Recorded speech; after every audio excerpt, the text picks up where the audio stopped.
Article 81E, that the elections must be free and fair, and Roman 4, the elections must be transparent, and Roman 5 of that article, that the election should be administered in an impartial, neutral, efficient, accurate, and accountable manner. My lords and my ladies, I want to emphasize the words accurate and accountable manner. And those provisions in Article 81 read together with Article 86, which requires that at every election, the Independent Electoral Commission shall ensure that whatever voting method that is used, the system is simple, accurate, again, the word accurate, verifiable, secure, accountable, and transparent. And more importantly, that the votes cast are counted, tabulated, and the results announced promptly, and that is at the polling stations. My lords, you would notice that as we appear before you today, we have something that has never happened in this country, that you have a commission that is divided right in the middle. That speaks to a dysfunctional constitutional body that is not capable, leave alone the transgressions that we are going to talk about. But we are talking about an electoral commission that is dysfunctional and cannot be able to preside over an election that would give it the stamp of legality and legitimacy as spelled out in the Constitution. And I think that is a matter that this court should not disregard. And we'll come to that a little later in our address.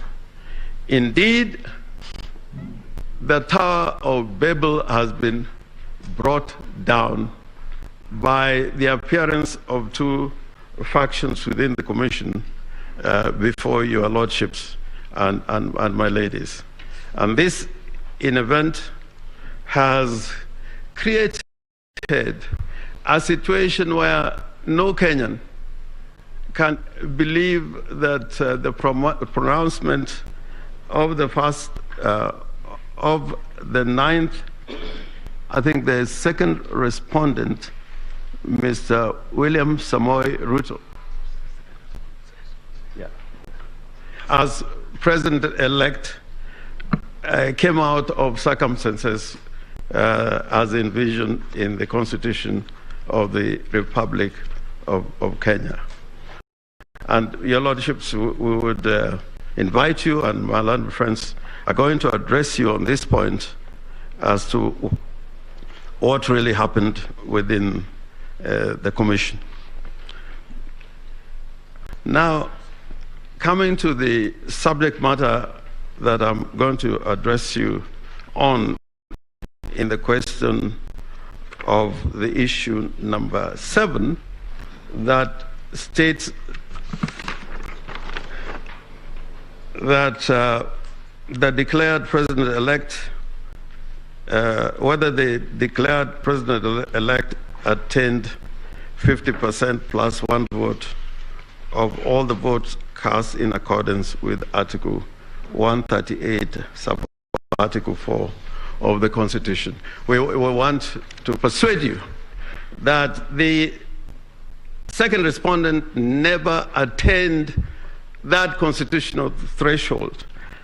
And going back to the Constitution on that particular article, Article 138, sub-Article 4, it was made part of the Constitution by the framers of the Constitution to give legitimacy to anybody elected as president, to the effect that he had widespread support of the Kenyan people, and that is evidenced by the requirement that the president-elect must have at least 25% of the votes cast in each of the more than half of the counties. We are not dealing with that point. We're dealing with Article 4A, that it is a requirement, mandatory requirement, that the person elected as president must receive more than half of all the votes cast in the election. Now, talking about numbers in those two provisions speaks to the need for accuracy and accountability to give an election the legitimacy that the holder of that office would carry while exercising the powers of the President of the Republic of Kenya. And it's not an idle matter, because we went through an experience, before the enactment and proclamation of this Constitution, that a person would be elected by way of a simple majority, and in circumstances in which you would find that the person elected as president did not garner more than half the votes which are cast in a presidential election. So this is an important matter. And the difficulty about this particular article is that it requires, at the end of an election before the declaration, that the Commission carries out some mathematics, some mathematical calculation and computation based on proper returns of the votes that were cast in the polling stations and transmitted, as it were, the results thereof to the National Tallying Center and verified accordingly in terms of the Article 38 and the Elections Act. Now, my lords and my ladies, my starting point would be the fact that in this election,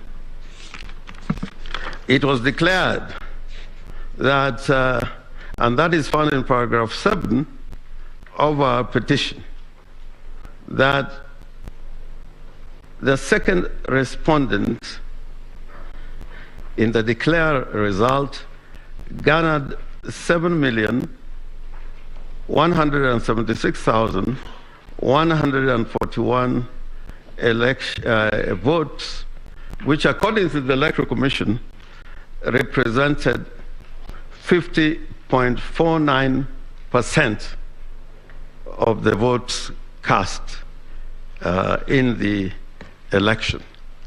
Now, this figure would be correct depending on the calculations that were carried out or computation done by the Electoral Commission based on the votes cast during the elections held on the 9th of August 2022. Now, the complaint on this in this particular regard is contained in paragraph 43 to paragraph 48 of the petition. And for purpose of clarity, with your permission, my lords and my ladies, I would want to read out those particular paragraphs of the petition so that I can properly put it in context. Paragraph 43 avers that the number of voters who turned out to vote in the general election held on the 9th of August 2022 remains indeterminate. The second respondent has been issuing contradictory figures on the voter turnout.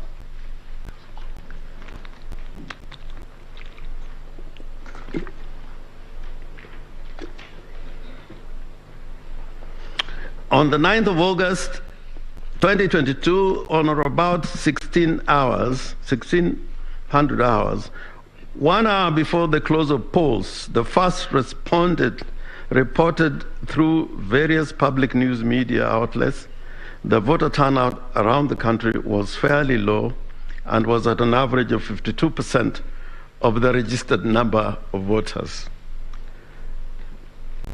On 10th of August 2022, at or about 13 hours, in his first media briefing to the public following the close of polling, their second respondent announced that the total voter turnout in the general election as captured in the electronic voter identification kits, that is the KIM kits, was 65.4%, equivalent to 14,466,779 voters.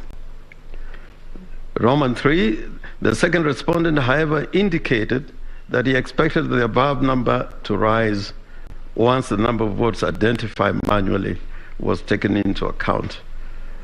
Contrary to the above declaration and reasonable legitimate expectation, the final voter turnout captured and declared in the final results of the presidential election in Form 3C is stated to be 14,213,137 votes, which is absurdly lower and not higher as anticipated. Notwithstanding, a computation using addition of the valid votes in figures for the presidential elections candidates in the aggregate results shows that the total number of valid votes is 14,213,027. Now, my ladies and my lords, the first point that is being made there, that if you look at the results as announced by the Electoral Commission and what is stated in Form C as the turnout of voters, and that is 14,213,137 votes. If you compute or add the number of votes cast for each candidate individually, that is the petitioner, the second respondent, and the two other candidates, that the figure that results is not the figure that was stated in Form 34C. The figure is 14,213,037. That is the first point. And this is important because as we proceed, we are going to demonstrate that the number of voters who took part in the elections and the number of votes cast in the election is indeterminate and is a moving target. It keeps on shifting. And I invite your lordships and my ladies to look at the results as set out in Form 34C and I equally invite the court to calculate the number of votes garnered by each of the presidential candidates. The figures do not agree at all. And therefore, the first point of reference, as it were, is that the computation of the figure 50 plus 1 was based on a wrong computation of the total votes cast, as it were, and as proclaimed by the chairman of the Independent Elections and Boundaries Commission. Now, this may be a mathematical paradox or even a conundrum. The numbers of voters who turn out to vote as declared by the Independent Electoral and Boundaries Commission should be the same as the number of voters that are declared emanating from the KIEMS kits, because the source of the number of voters that have cast their votes can be garnered in two ways: by looking at the numbers as recorded in the KIEMS kits, or at the end of the election exercise by computing the number of votes cast in the election. And my ladies and my lords, you would find that in this election, again, if you take the number of votes, or rather of the voter turnout, which was 65.4%, 65.4%, as against the number of registered voters in Kenya, that, my lords and my ladies, would give you the figure of those who turned out to vote. Because the percentage of the registered voters who are declared as having turned out to vote must be the same as the number of voters actually whose votes are counted as valid votes cast, and of course minus what are characterized as rejected votes. So, my lords, if you look at that particular point, and we're going to go through this one, you will find that the chairman of the Electoral Commission, in his announcement of the final results as borne out in Form 34C, and his announcement of the turnout of voters, which is recorded as at 65.4%, is at variance. And therefore, his calculation of the results based on the percentages cannot be correct. In this exercise, I invite you.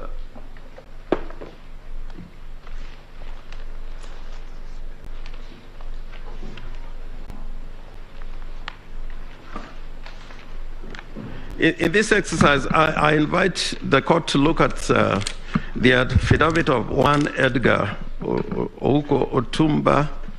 That affidavit is two affidavits, a supplementary affidavit, and the first affidavit, which he filed on the 22nd of August.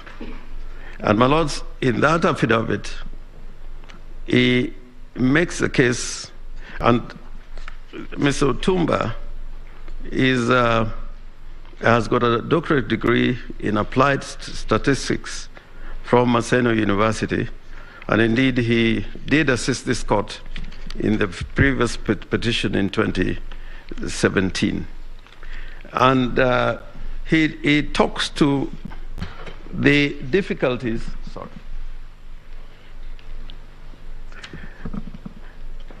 that confronts us in terms of the various announcements that the chairman of the Electoral Commission made. And he states that on the 9th of August 2022, the respondent issued a communique, that is on paragraph 10 of his affidavit, on the day of the election, that the total voter turnout at 4 p.m. nationwide was at 56.17%. And that statement update is annexed to the affidavit sworn by the second petitioner, Madam Martha Karua.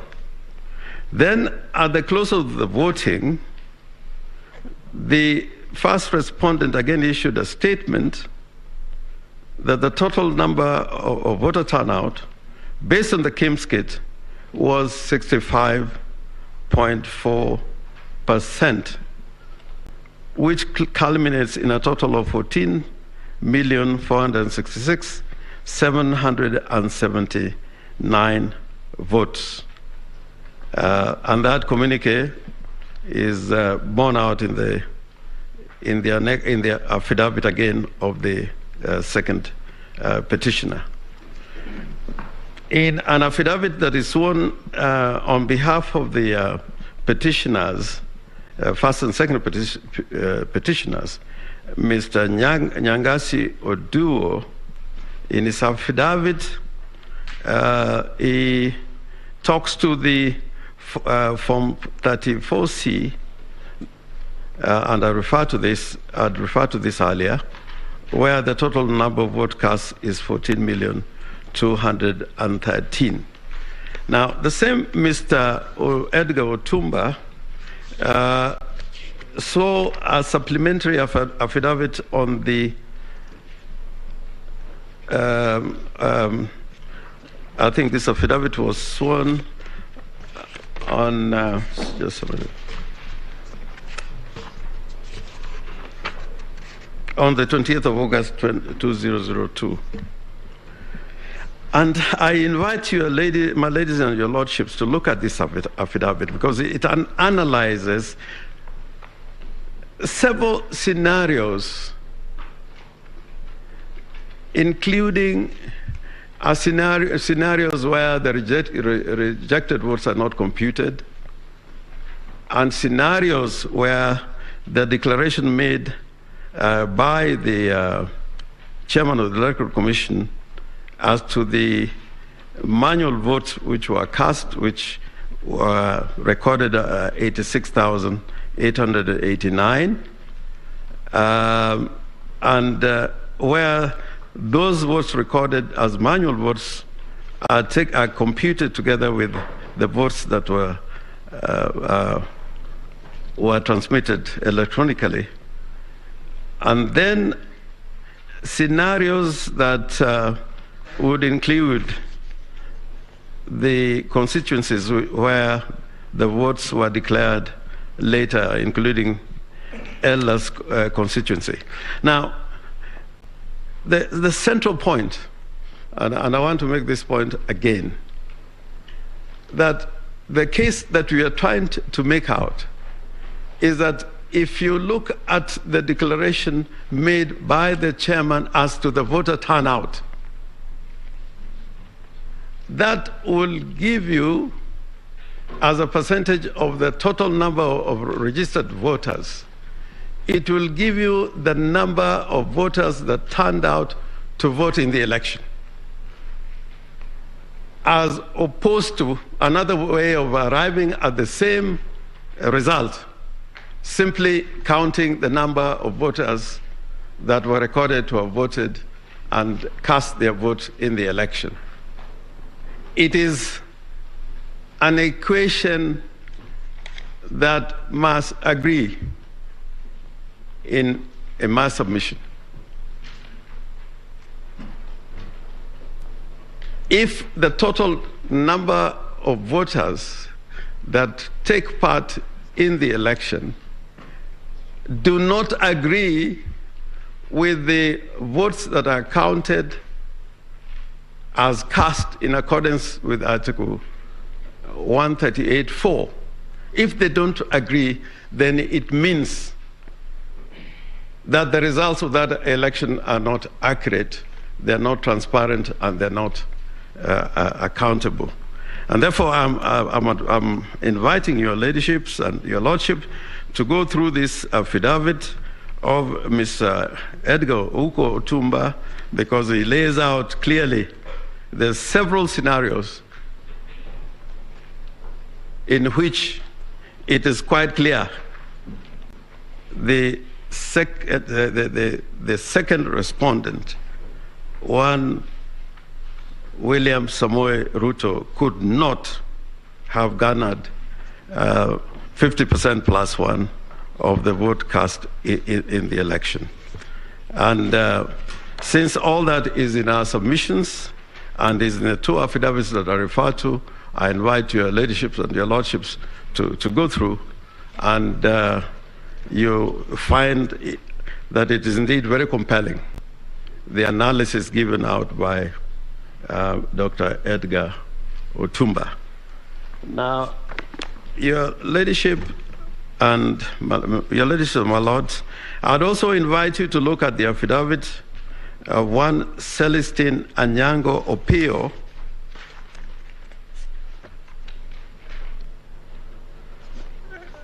and in that affidavit, which enumerates several constituencies,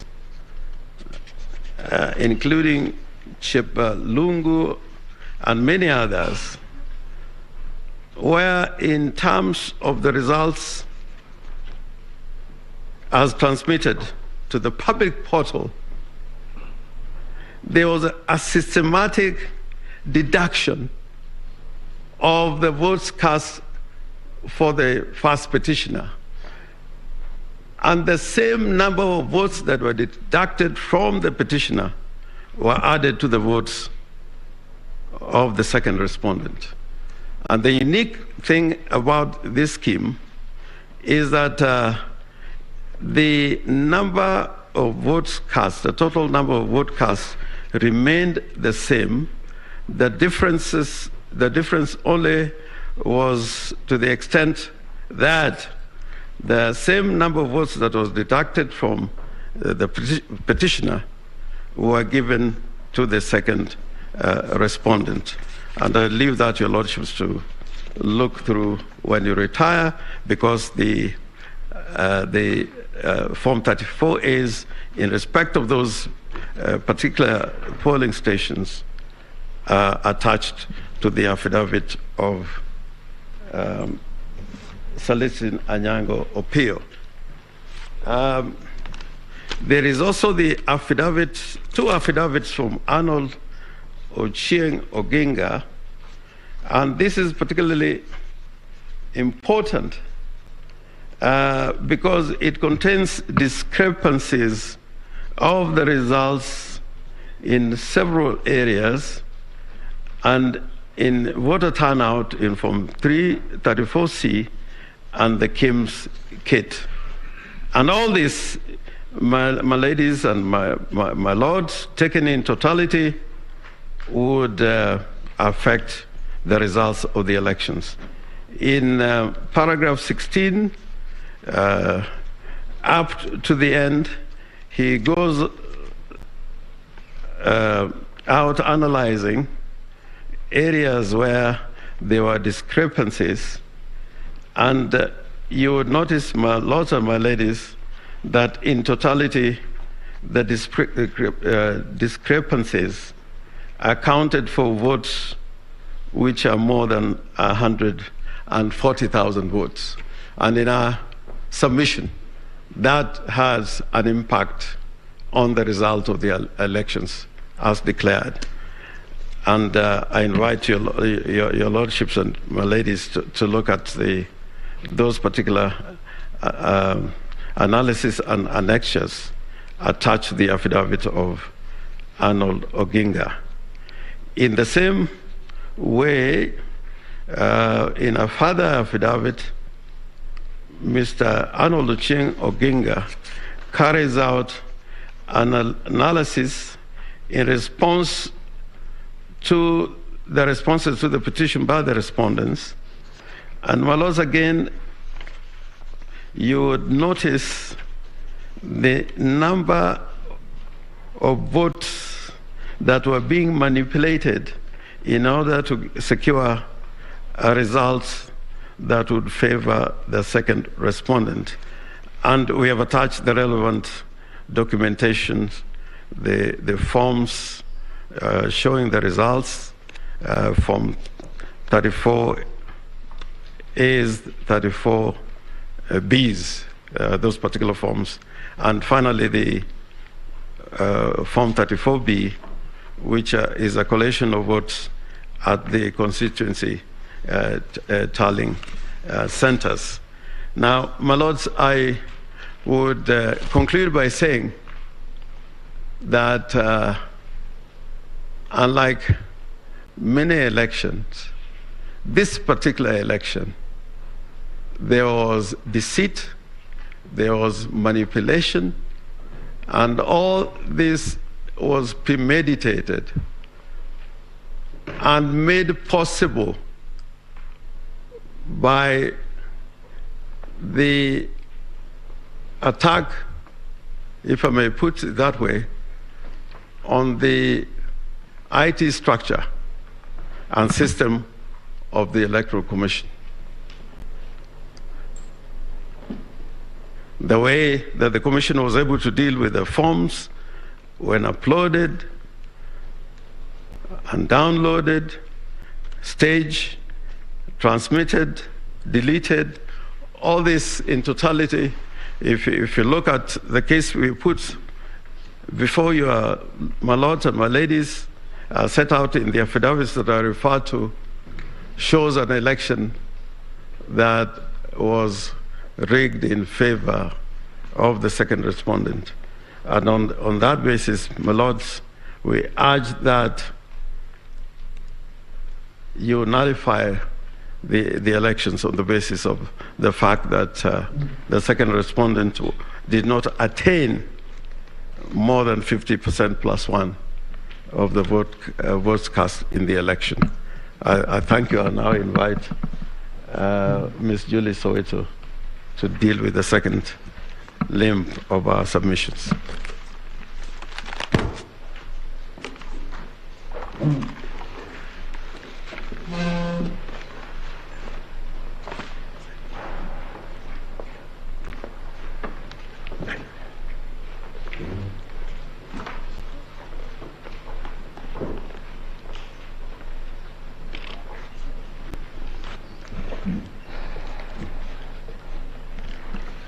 Good morning, my ladies and my lords. I will deal with issue number 3, 4, and 5 as identified by the court, and that is whether there was a difference between Forms 34A uploaded on the IBC portal and the Forms 34A received at the National Tallying Center and Forms 34A issued to the agents at the polling stations. I will start with that issue.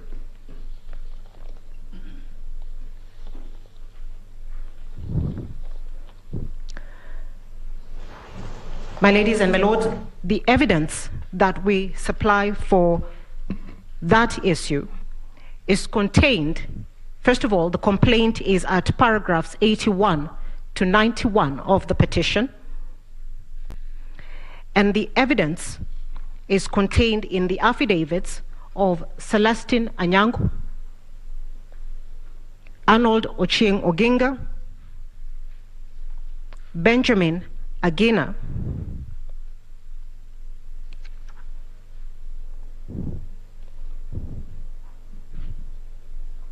and Benson Wesonga.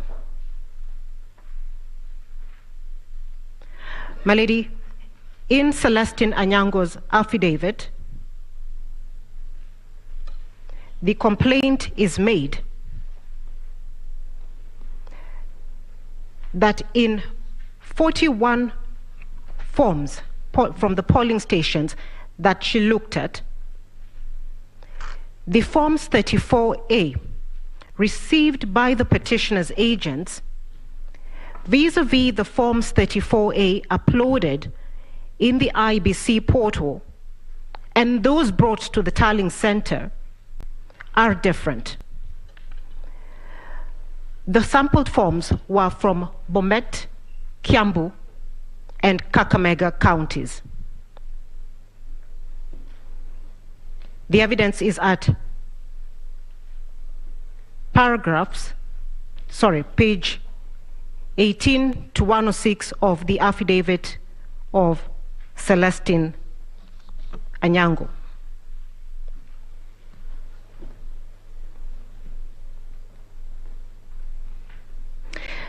My ladies and my lords, this evidence should be considered together with the evidence in the affidavit of Benjamin Agena, sworn for the petitioner, paragraph 9.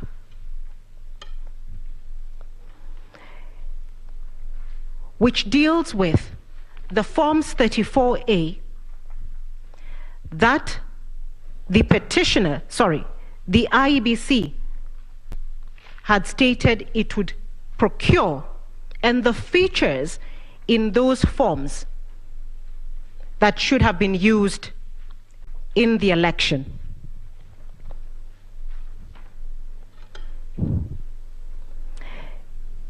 It is our contention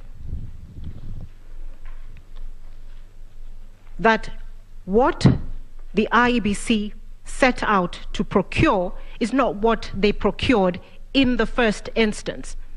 Therefore, we cannot even match the forms that we have and that have been provided in the election to what they had set out to procure.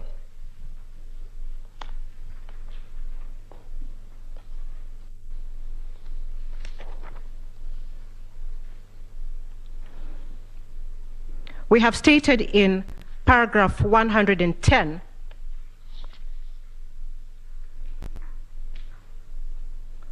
of the petition,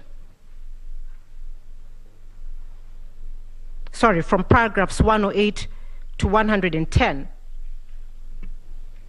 that the IEBC procured 2 parallel sets of Forms 34A, marked booklets 1 of 2 and 2 of 2. It was intended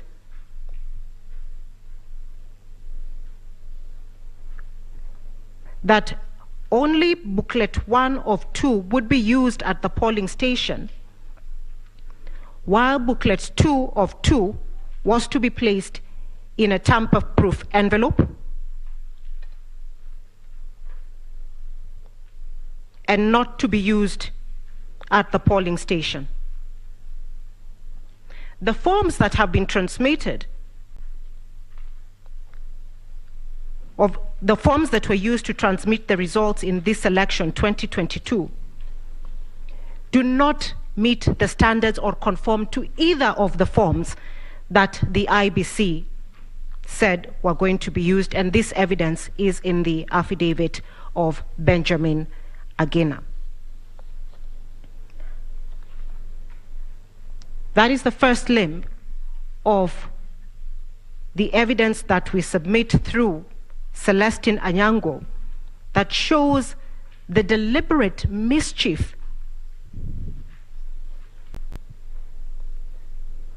in the use of the statutory forms that was set out in the election and which we now complain of.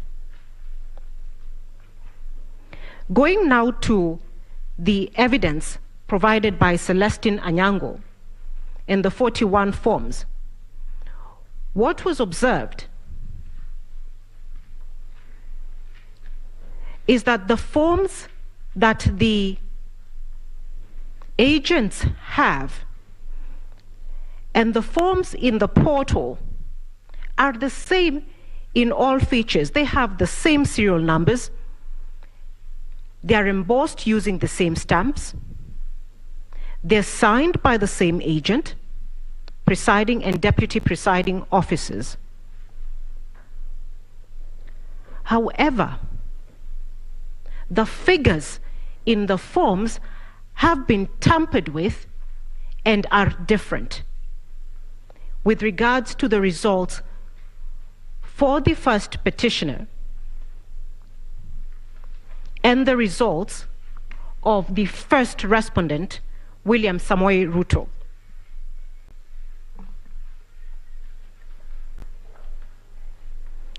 It is in the forms, or the sample of forms, the 41 sample of forms exhibited by Celestine Anyango,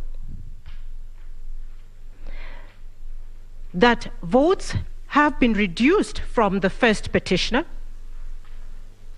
and added to the first respondent, we have calculated the total number of votes reduced from the first petitioner and added to the first respondent, and they add up to 2,793 votes.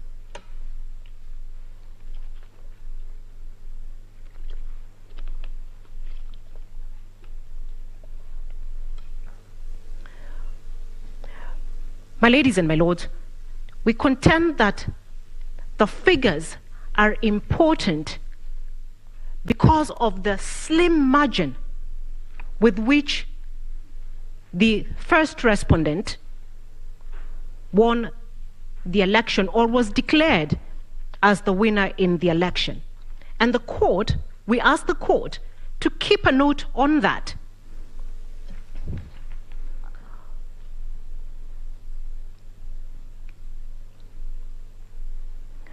My ladies and my lords, the difference between the result declared to overcome the 50% plus one threshold is 69,000 votes. 0.49%, which is the margin that the first respondent is said to have overcome the constitutional threshold, is the equivalent of 69,000 votes. And therefore, when we look at the results and the numbers that we will show have been tampered with, either reduced or removed from the first petitioner's votes, we will show that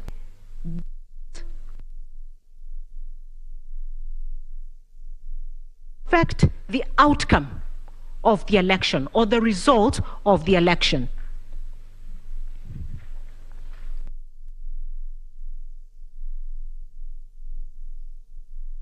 We have already shown that there is 2,793 votes removed from the first petitioner to the first respondent. There is also from Kakamega County the example where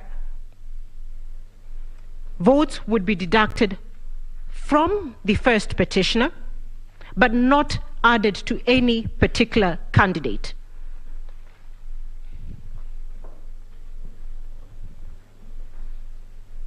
The mischief that is also borne out in our affidavits is that the intention was to ensure that the total number of voters remained exactly the same.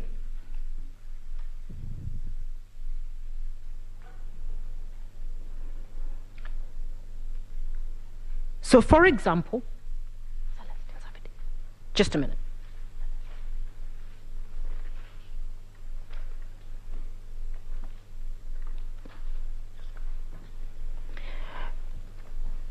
I beg your pardon.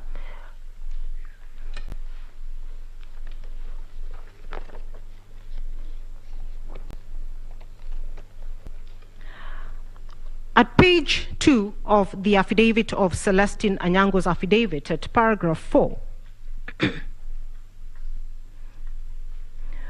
my lady, just as an example, in Chepalungu, polling station 1 of 1, the first petitioners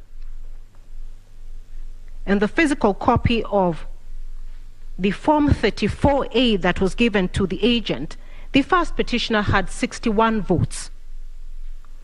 In the form that was uploaded, or that is appearing in the IBC portal, the first petitioner has 1 vote. In the Form 34A of the same polling station, the first respondent, William Ruto, had 109 votes. In the Form 34A in the IBC portal, William Ruto has 169 votes. The 60 votes that are reduced from the first petitioner are added to William Ruto. The total votes remain the same. The same continues in all the 41 polling stations that we have sampled and annexed to the affidavit.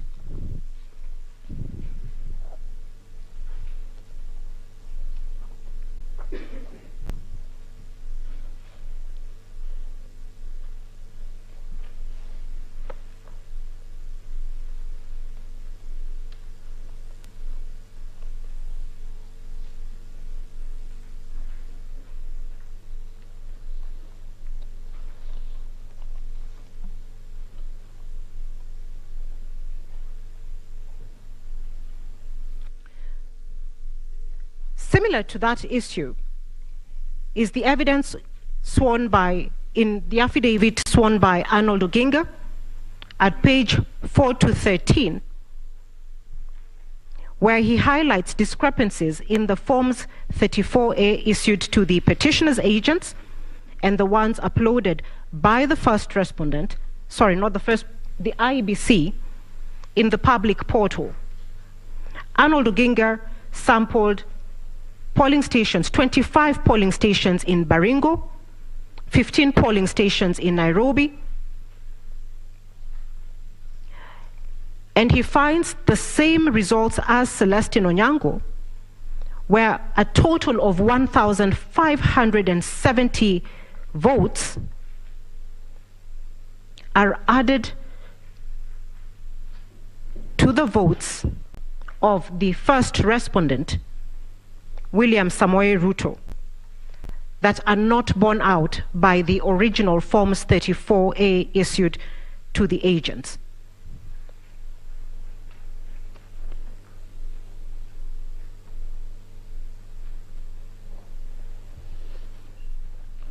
From the affidavits or the evidence of Celestine Onyango and Arnold Oginga,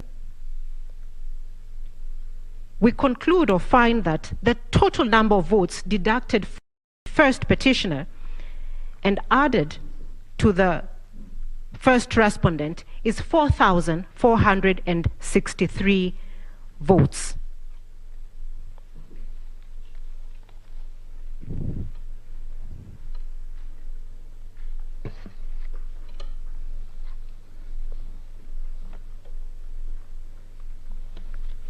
The second issue that I will deal with, my lady, is issue number 4, which is whether the postponement of the gubernatorial elections in Kakamega and Mombasa counties, parliamentary elections in Kitui Rural, Kachaliba, Rongai, and Pokot South constituencies, and the electoral wards in Nyaki West in North Imenti constituency and Kwanjenga in Embakasi South constituency resulted in voter suppression to the detriment of the petitioners in petition number E005 of 2022.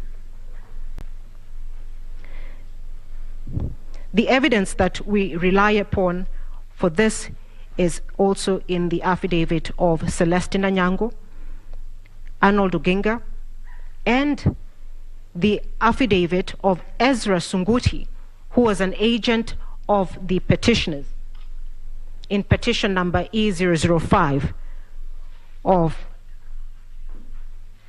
2022.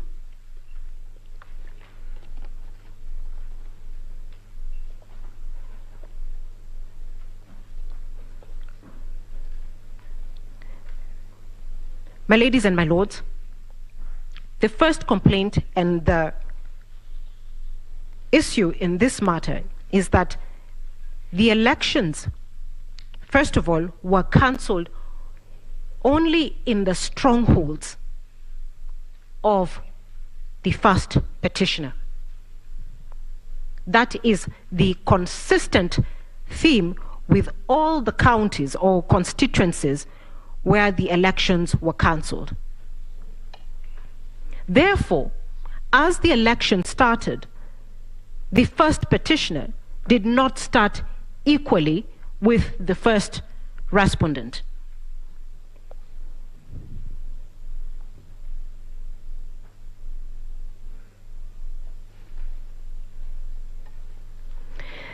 Ezra Sunguti deposed in his affidavit that polling stations did not open at the stations where he was manning as late as 1 p.m. due to failure of KIMS kits. One of the questions that we want to ask, because consistently the KIMS kits appear to have failed in the same region, in the strongholds of the first petitioner. It cannot be coincidental that only faulty KIMS kits were sent to the petitioner's strongholds. Ezra Sunguti also testifies in his affidavit that polling started at 2 p.m. and was not extended beyond 6 p.m. despite starting 6 hours later than when the polls were supposed to open. The effects of this: one, the time was not compensated. Two, by the time polling was starting, voters had left the disabled, the elderly,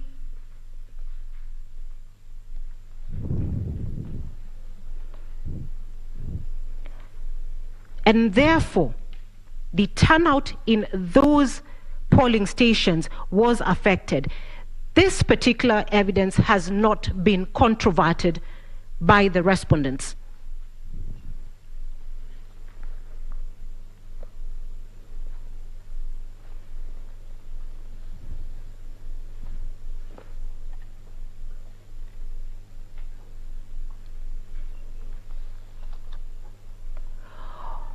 On that ground, again, we submit that the cancellation of the vote in those particular areas suppressed the voter turnout, and this can be seen by looking at the voter turnout in those constituencies as compared to the voter turnout in neighboring counties or neighboring constituencies. We find that there is a vote differential of about 4% or 5% when you compare the turnout in the areas where the election was cancelled and areas where the election was not cancelled.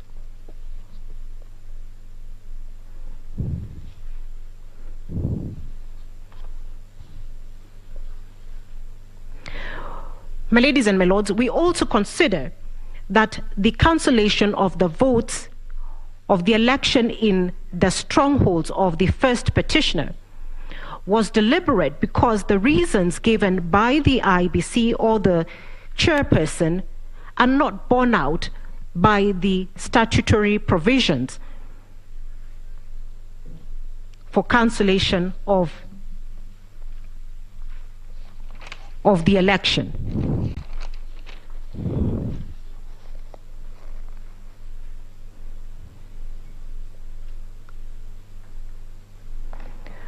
We have also sought to corroborate this evidence with the evidence provided by Irene Masit, who is a commissioner,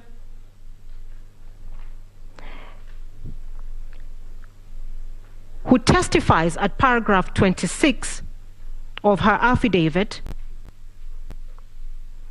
that the reason why the votes or the election was cancelled in those areas was because the commission procured the wrong ballot papers. This is a mistake that Irene Masit, a commissioner... May I, please? May I, with your very kind permission, Chief Justice draw the attention of the court that there may be on record more than one affidavit by Ms. Masit, to the extent that the affidavit that my learned colleague refers to is an affidavit filed by the petitioner. We have no objection. However, to the extent that that is an affidavit filed in the documents by Issa Mansour, whose documents our understanding of yesterday's ruling were struck out by the court alongside his notice of appearance, then there ought not to be a reference to that affidavit. Yes, I think counsel clarify the affidavit she's referring to. I will clarify to that.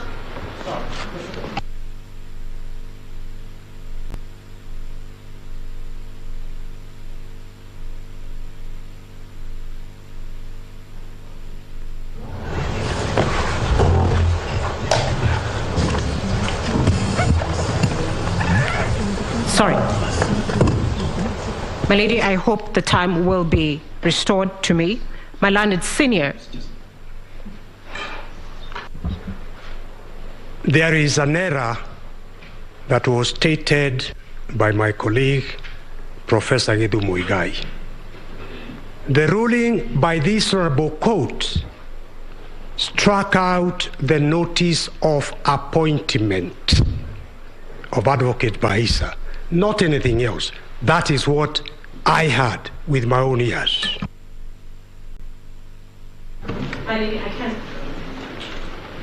If I may please interrupt you. Counsel, please, without wasting a lot of time, we are capable of discerning what we meant with our own ruling. Let her identify the affidavit she is referring to, and when you are responding, then you deal with the issues that you're raising. I appreciate that, my Lady Chief Justice, but I think if we proceed beyond this point without a common understanding by all the advocates as to what was the consequence of striking out the notice of appearance, then many on this side may make reference to those documents filed by Issa Mansour. To my own understanding of the law, once the notice of appointment was struck out, all consequential filings based on that were null and void and expunged from the record. Proceed. My ladies and my lords, that issue can be put to rest very simply. The affidavit that I refer to by Irene Masit is drawn and filed by MS Ouma J and Associates Advocates. I believe each of the commissioners had a right and did appoint their own advocates in response to the petition. And that is what I am referring to. So Malanid Senior is lost on that one. If I may proceed now. My lady, I do refer to the affidavit now of Irene Masit at paragraph 26 of her affidavit, where she deposed that the chairperson and the commission secretary and the CEO failed to ensure that due diligence was done on procurement, proofreading, and printing of ballot papers, which is also a process that takes place prior to the general elections, and which in turn affected the elections in the areas that we complain the election was cancelled. She lists it, and for time, I will not refer to them. The averment is that the error on which the IBC relies upon, or the chairperson relies upon, that led to the cancellation of the result was one of willful neglect.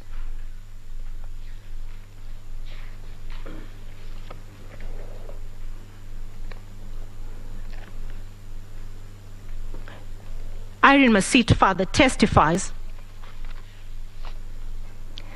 that there was no meeting as was required to be before the procurement was done, or verification to ensure that they proofread what they had procured. And she also testifies that in practice in 2017, this had been done before to ensure that this mistake does not occur.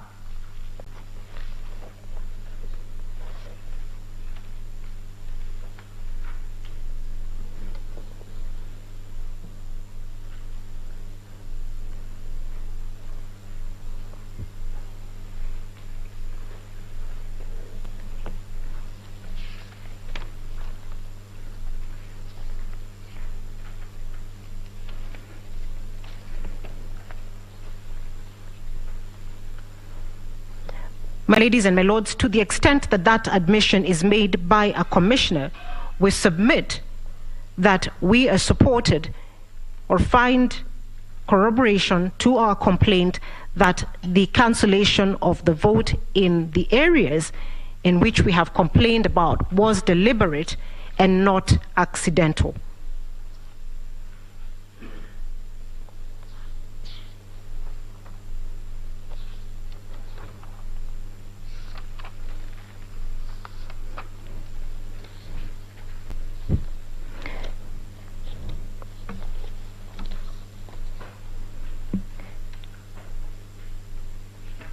The fifth issue that I deal with was whether there were unexplainable discrepancies between the votes cast for the presidential candidates and other elective positions.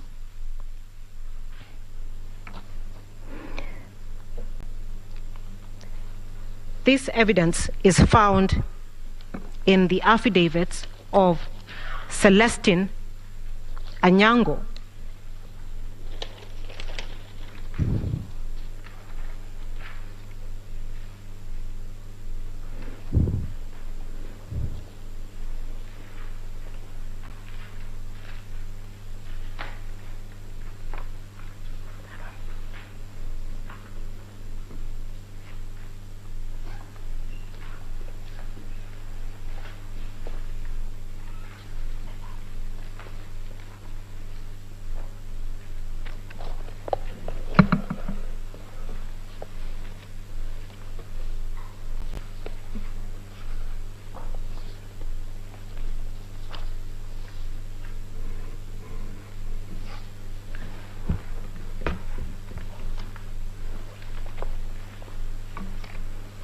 I beg your pardon.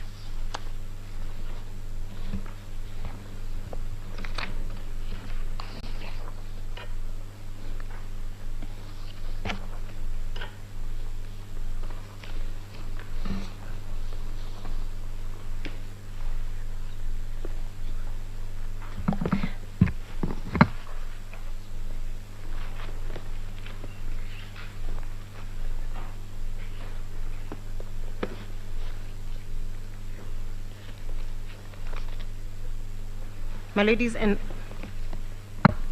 ladies and my lords, the evidence is found in the affidavit of Celestine Anyango,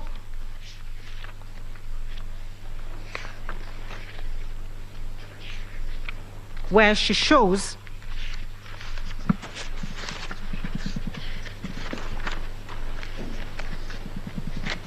at paragraph 8, 9, 10, and 11, where she has produced evidence showing that in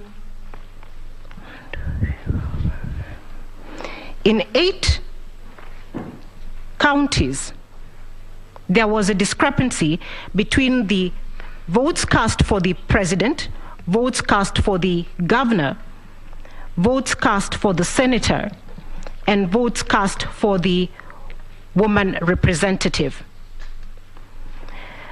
The total number of the votes discrepancy is 33,208. And my lady, it is at this point that I reiterate again the slim margin between the result declared for the first respondent, which is 69,000 votes, to attain the 50% plus one threshold. In response to the discrepancy of the votes that we have highlighted, the IBC's witnesses, Sunkuli,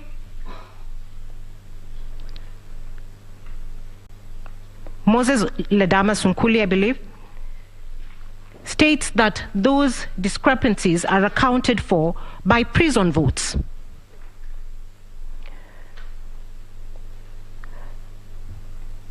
Because prisoners only vote for the presidential candidate. My ladies and my lord, if one looks at the total number of votes that have been provided as having been accounted to the prisoners, it is only 715 votes. You will find this at paragraph 53 of Sunkuli's affidavit. There is therefore no account for 32,493 votes.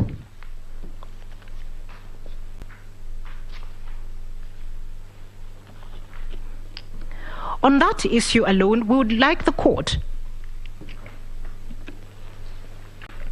to consider, for instance, in Kirinyaga County, where the discrepancy between the presidential votes and the governor's vote was 23,550,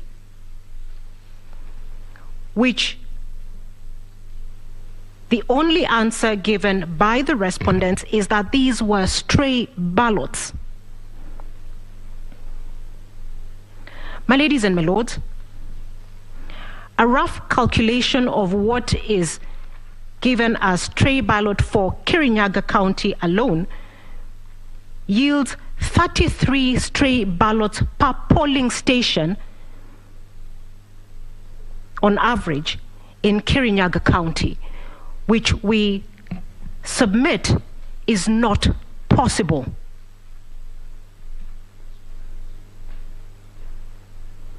This is also the kind of issue or discrepancy that, based on the rules, ought to have been brought to the attention of the National Tallying Center or the National Returning Officer.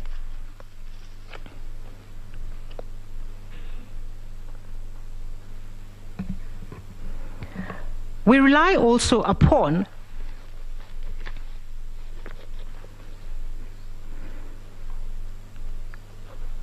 the authority cited in our submissions of William Kabogo, where the learned Justice Kimaru said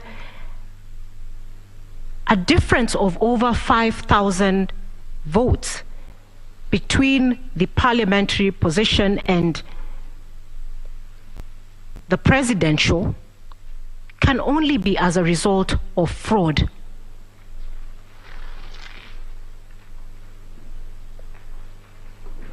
My ladies and my lords, would also urge the court to note that at this election, the IBC had provided a clerk whose sole duty at the polling station was to ensure that voters placed their ballot papers in the right box. And therefore, the incidence of such a high number of stray or allegedly stray ballot papers cannot be explained and has not been explained.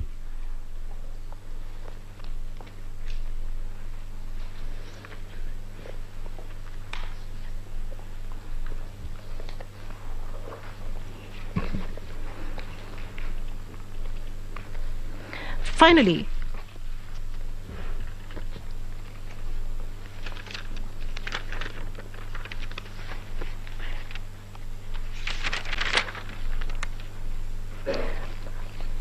my ladies and my lords, as time is not on my side, we urge the court to look at the evidence of Arnold Ochieng Oginga on the discrepancies between the Forms 34A or the results declared in Forms 34A, Forms 34B, and Forms 34C.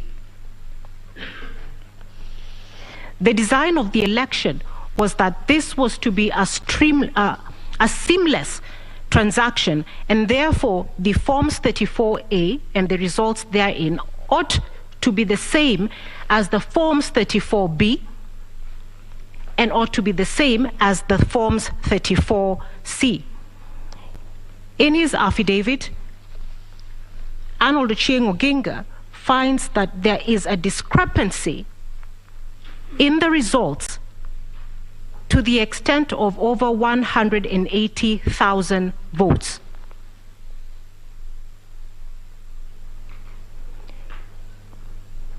That affects the result of the election or the outcome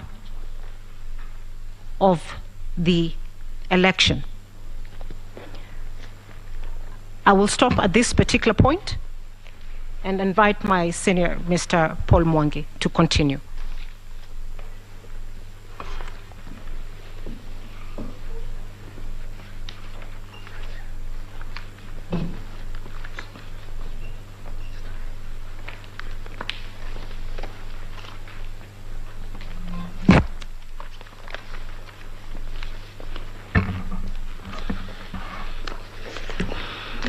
Madam Chief Justice, Madam Deputy Chief Justice, my lords, my ladies, I am to address myself to the sixth issue of the court, whether the IEBC carried on the verification, tallying and declaration of results in accordance with Article 138(3)(c) and Article 138(10) of the Constitution. The thrust of my presentation is that the nature of management of elections in Kenya, from even before the new constitution, have been that decisions as to who has won the presidential election are collegiate,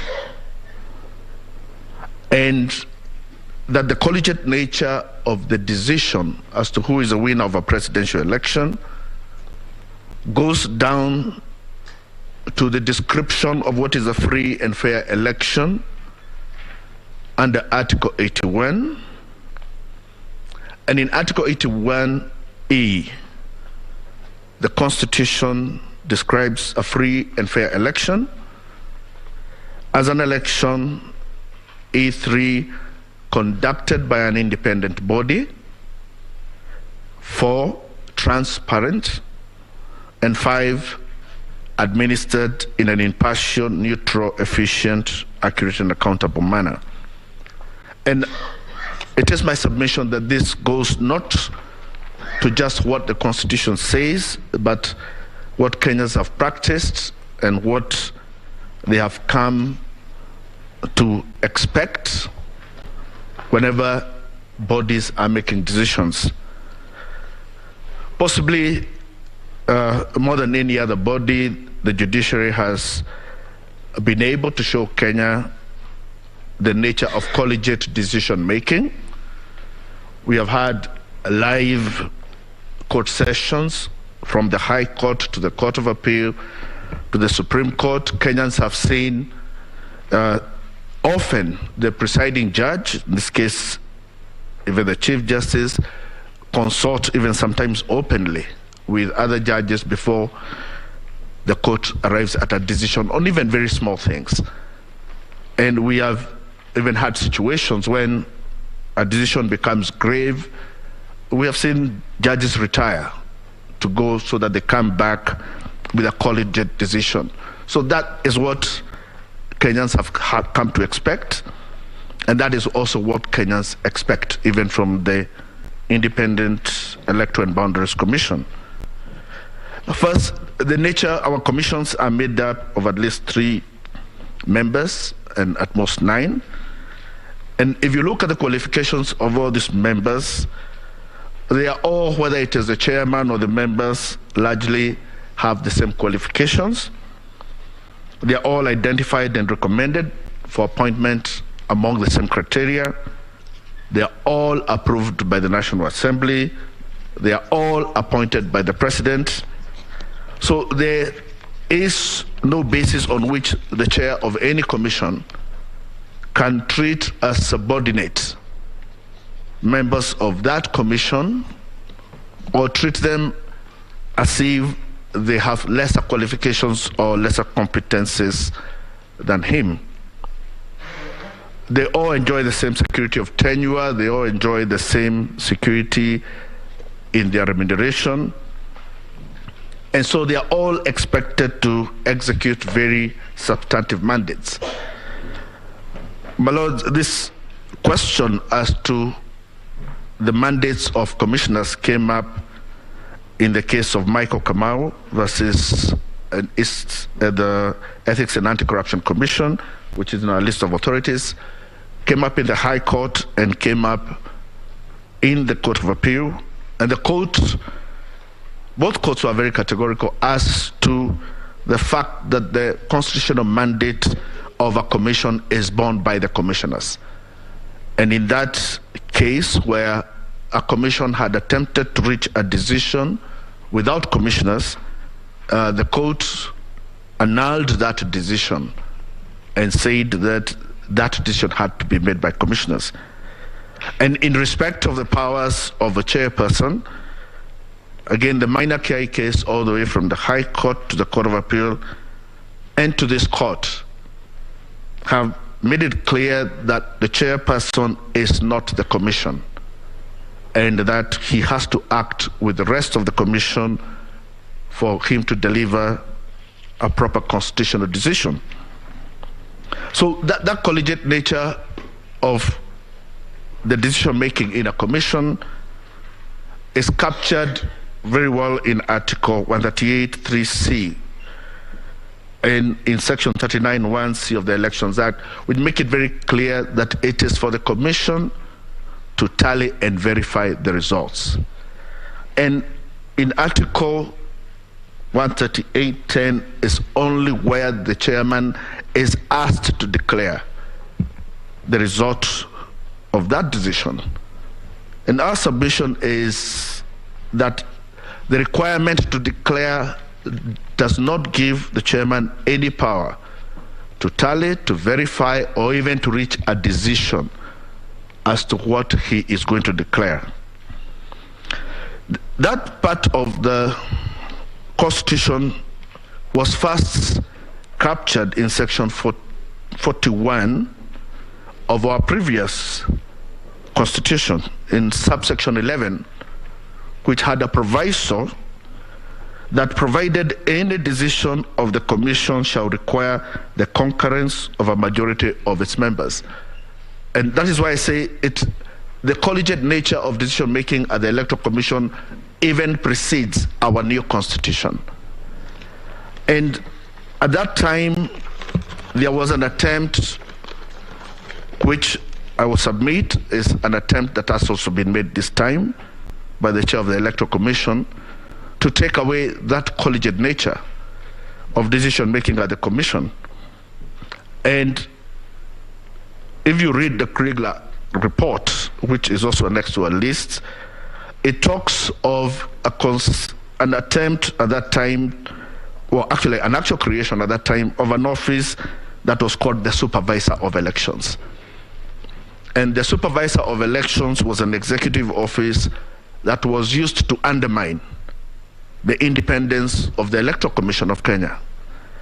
And as we moved to the first multi-party elections, one of the first insistence that Kenyans had was that the supervisor of elections must be removed and that decision-making regarding elections must be taken back to the ECK. That was not even enough, because Kenya still felt then that Section 41 was still not clear enough. And in Act number 6 of 1992, which preceded the first multi-party elections, Kenyans insisted that the mandate of the commission be made clearer, and we now promulgated Section 42A into the old constitution. And Section 42A made it very clear that the Electoral Commission shall be responsible for directing, supervising presidential, national, and local government elections. So by the time we were coming to the new constitution, we had already taken a position that decisions regarding presidential elections have to be collegiate. When the new constitution itself was being promulgated, there were several options that the framers of the constitution could have. They could go back to making this the decision of an independent office, as Mr. Wafula Chebukati has attempted to act. But instead, they created, for the first time, what they called independent offices, created the DPP, the Auditor General, and Controller of Budget as independent offices, but found it wise to retain the collegiate nature of decision-making as an act of the Commission. The question then we asked is, why is it necessary for there to be a collegiate nature in the decision-making regarding presidential elections? I said, one, it's because it gives integrity to the decision. And the more important a decision is, the more it may require more people to make it. And we see that also in our court system, where decisions are made in the High Court by one judge have to be made by 3 in the Court of Appeal and have to be made by 5 at the Supreme Court. And this is even being seen in sports today, that in very important matches, they have even moved away from leaving critical decisions to one referee. And we have now gone to even video-assisted refereeing so that more people can weigh in on a decision that is that important. The second thing is that the collegiate nature secures the independence of the commission itself, so that you don't have one person who can be in a position where they cannot resist maybe pressure. And therefore, so long as we know that there are 7 people making this decision, we are more confident about its independence. But thirdly, my lady, my lords, there is also the question of the legitimacy of the decision. And this comes from what this court said in 2017. And in paragraph 371, in the case of Raila Odinga versus IEBC, the court says that elections are the surest way through which the people express their sovereignty. Our constitution is founded upon the immutable principle in the sovereign will of the people. It says that, in fact, it is the people and they alone in whom all power resides, be it moral, political, or legal. And so they exercise such power either directly or through their representatives, whom they democratically elect in free, fair, transparent, and credible elections. Therefore, whether it be about numbers, whether it be about laws, whether it be about processes, an election at the end of the day must be a true reflection of the will of the people. And I view legitimacy in 2 ways. That first, it is very important for Kenyans to believe that the decision has been arrived at is legitimate. And the reason for that is because it is in one person. They have been asked to delegate their sovereign authority. So they believe that a decision has been reached that is legitimate is very important. And you see that in Article 131. The political legitimacy of that decision is covered in Article 131 of our Constitution. Because Article 131 gives our president 4 powers. He makes him the head of state and government in paragraph A. In paragraph C, it makes him the commander-in-chief. In paragraph D, it makes him the chairperson of the National Security Council. And then in paragraph E, it makes him the symbol of national unity. So of all the 4 things that our president must do, the A is the political legitimacy.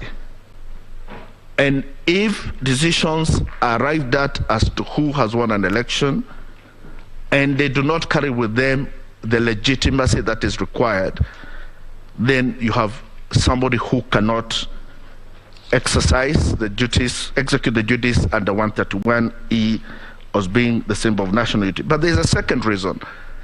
And the second reason is that also the person to whom you now declare as the president must himself believe in the legitimacy of the decision that has been made. And political scientists say that this political legitimacy is necessary because it finally determines how that person themselves will hand over that power. And political scientists say that power that is unjustly acquired will never be justly given. So if you want to have a legitimate transfer of power in a country into the future, you must ensure that that power is also known not just to the public, but to the person who acquires it as legitimately obtained. The question then comes to where we find ourselves today, where we have the chairman and a minority group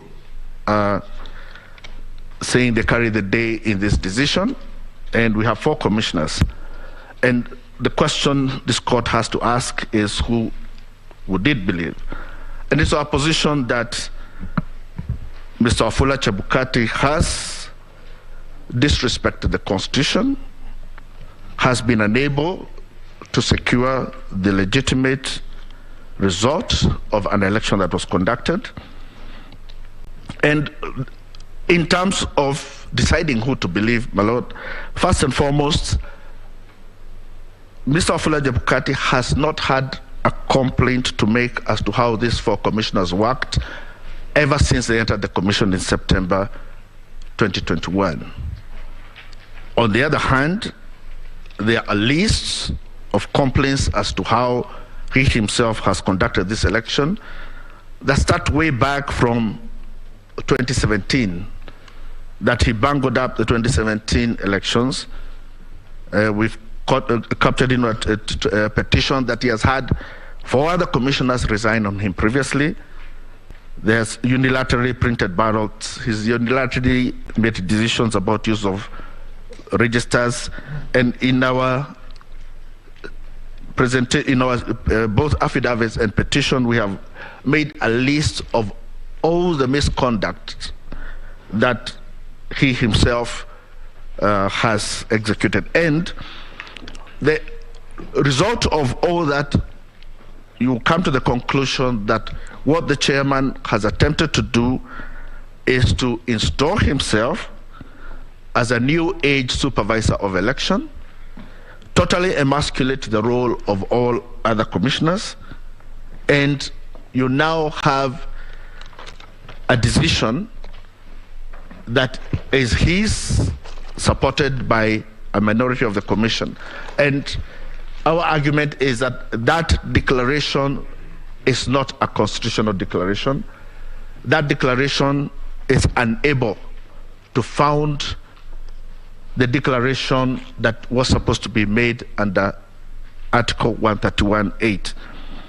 And one of the most glaring things that comes also from that conduct is the issue of the 27 constituencies.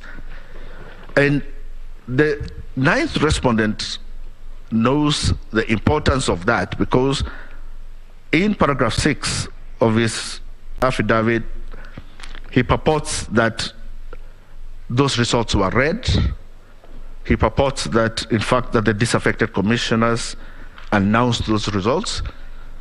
But the affidavit of Professor Goulier and the response of Chebukati themselves clearly say that those 27 constituencies were not verified and announced.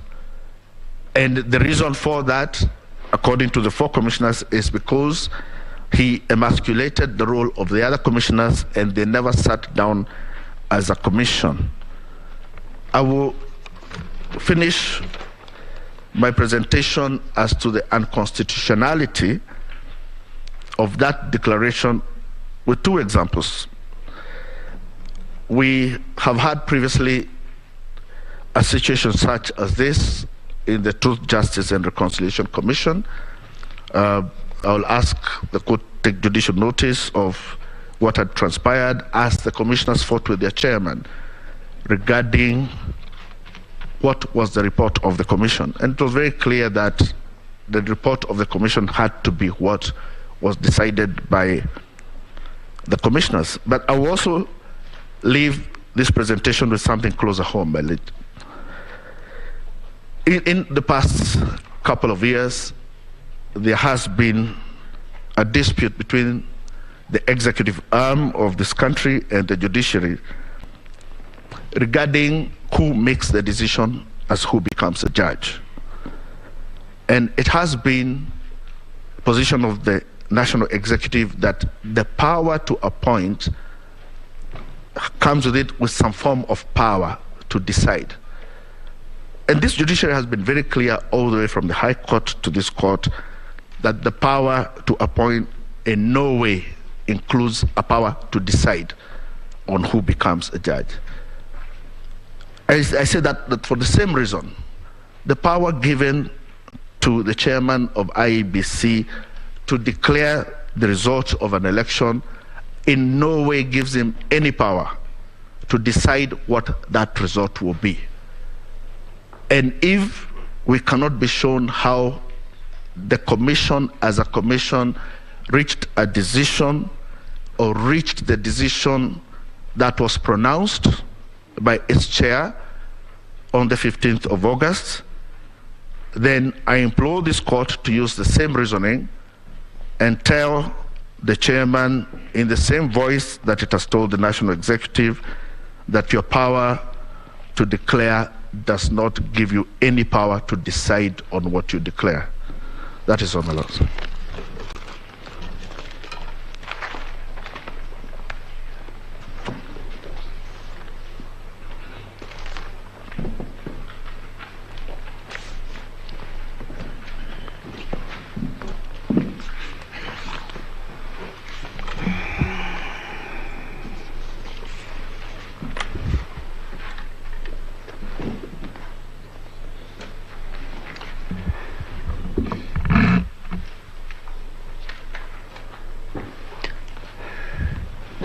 I haven't been in the court, so good morning, your ladyships and my lords.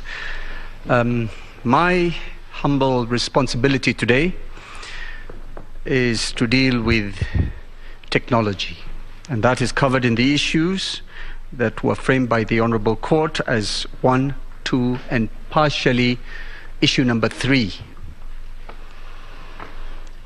I have been listening to the submissions of my learned colleagues, and I will try not to repeat any of them except where absolutely necessary. I start by referring to Article 86 of the Constitution. 86 provides for voting, and I particularly refer to 86A. The method, the voting method, must be simple, accurate, verifiable, secure, accountable, and transparent. I also read out to the court Section 44 of the Elections Act, which provides for the use of technology. How this has evolved is a matter that has been addressed by my learned friends and is well known to the court, particularly this court that has rendered decisions in the same regard. Section 44 of the Elections Act provides that the use of technology in an election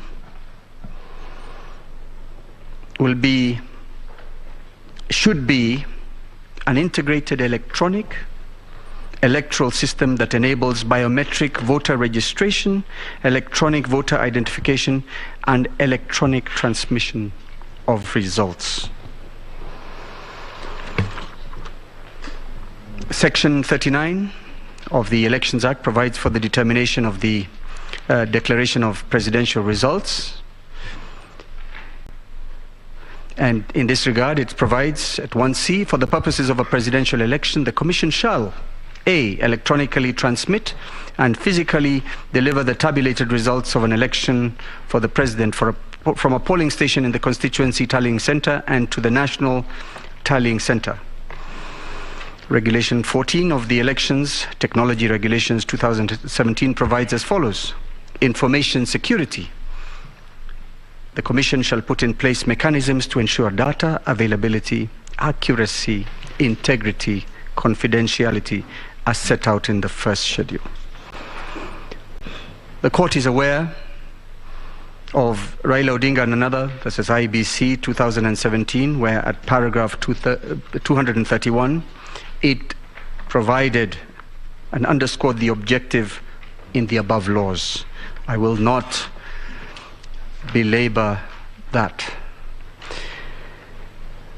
The technology envisaged by Section 44 of the Elections Act was intended to ensure an integrated and secure tallying and data transmission system which would allow computerized data entry tallying at constituencies, secure simultaneous transmission of individual polling stations, station level data to the national tallying center, and the integration of the results handling system in a progressive election result announcement system. Two words that bear emphasis there is simultaneous and progressive election result system. Our submission in this regard is that the technology deployed by the IBC for the conduct of the 2022 general elections completely failed the standards of a secure, transparent electronic voting system, and thereby yielded what has aptly been described by my colleagues as an unverifiable, inaccurate, and therefore invalid results. Our further submission in this regard is that the technology was so inherently corrupted, manipulated, and tainted that the results declared by Mr. Chebukati, the third respondent, cannot be in an objective case said to be representative of the true will of the Kenyan people, as we and as I will demonstrate in my further submissions. On the evidence, the components, principles that ought to have been met in order to meet the constitutional standard of a secure and transparent system are as follows. Confidentiality is the first one I propose to deal with. This requires that the information within the process, and I'm not talking about the public portal, talking about the back end, should have been accessed by only those legitimately authorized. And those authorized, in order for them to be accountable, are persons whom the entire commission, in its, as defined by my colleague Paul Mwangi, the entire commission ought to have been fully aware of, gazetted where necessary, and it would certainly help if they were also Kenyan nationals. Integrity is the information used should be accurate, complete, protected by various and protected from malicious modification, which includes alteration or obstruction, either by authorized or unauthorized persons. Availability. The information required must be available as and when required by those authorized to use or access it in compliance with the constitutional requirements and the Elections Act.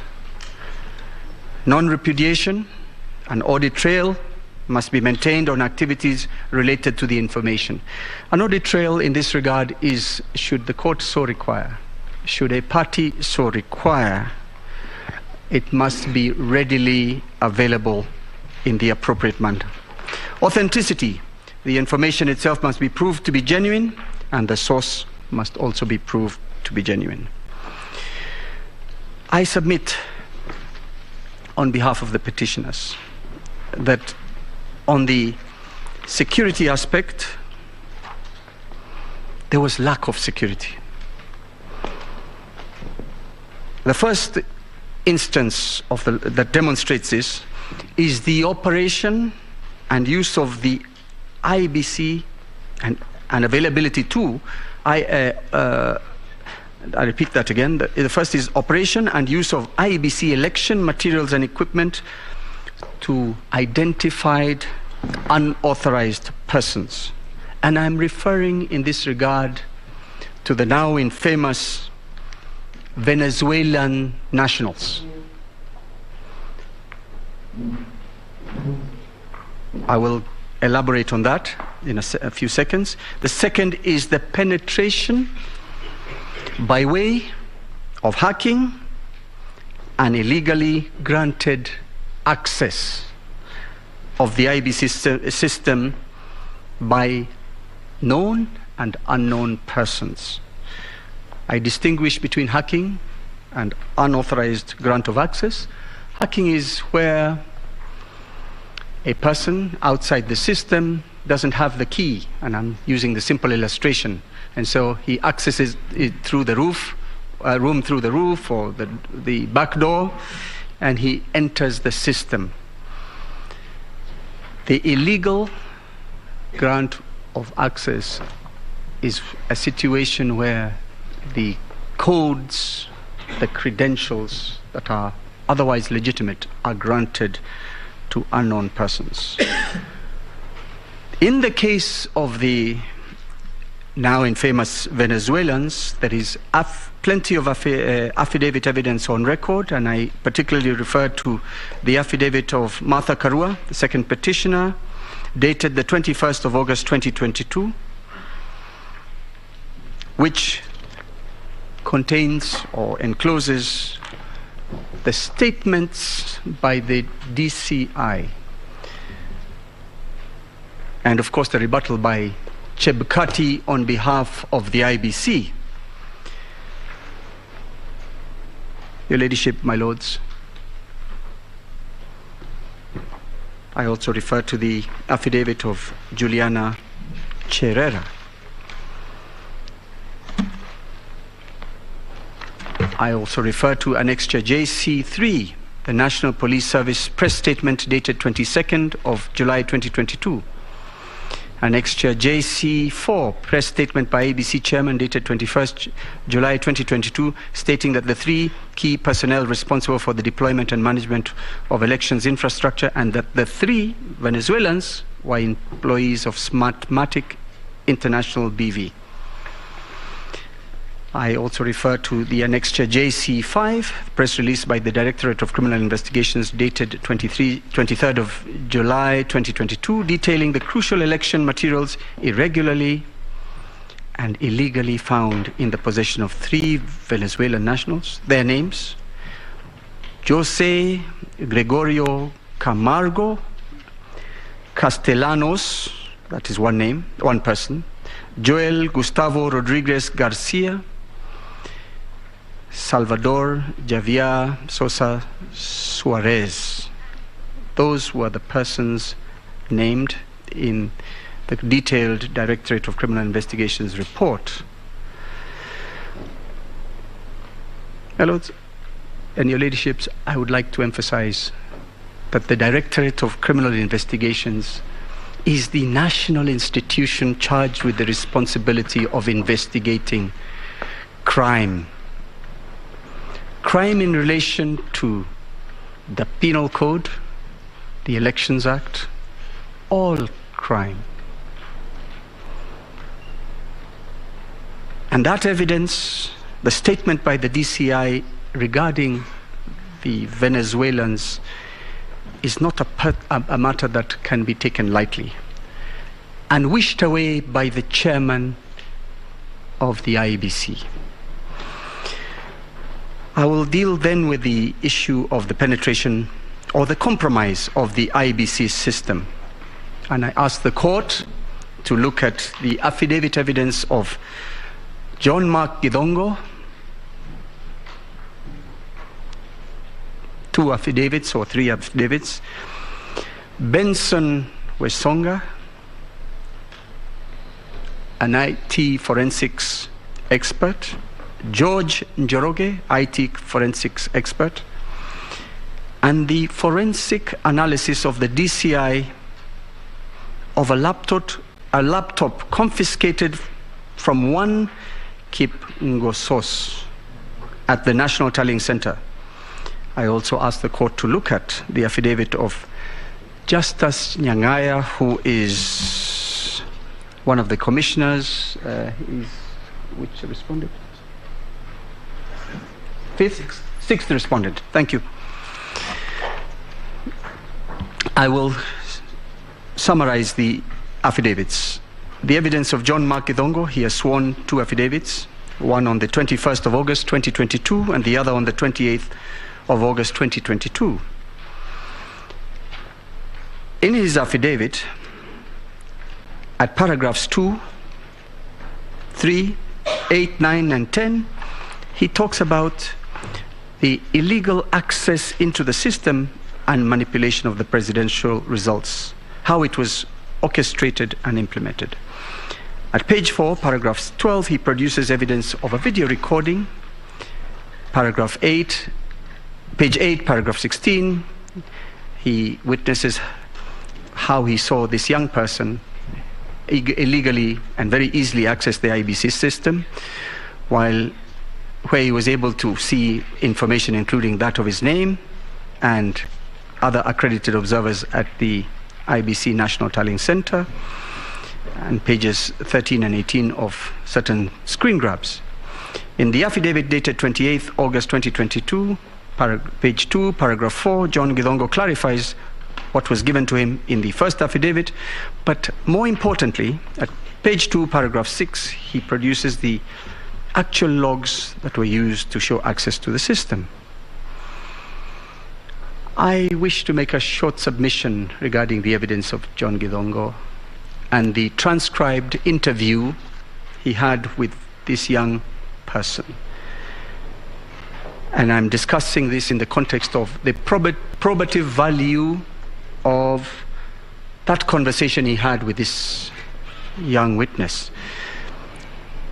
It came out that somewhere, somehow, in the current suburb, there was a group of about 50 people who had access to the ICT systems of IEBC, whereby they were intercepting results before they were uploaded on the public portal.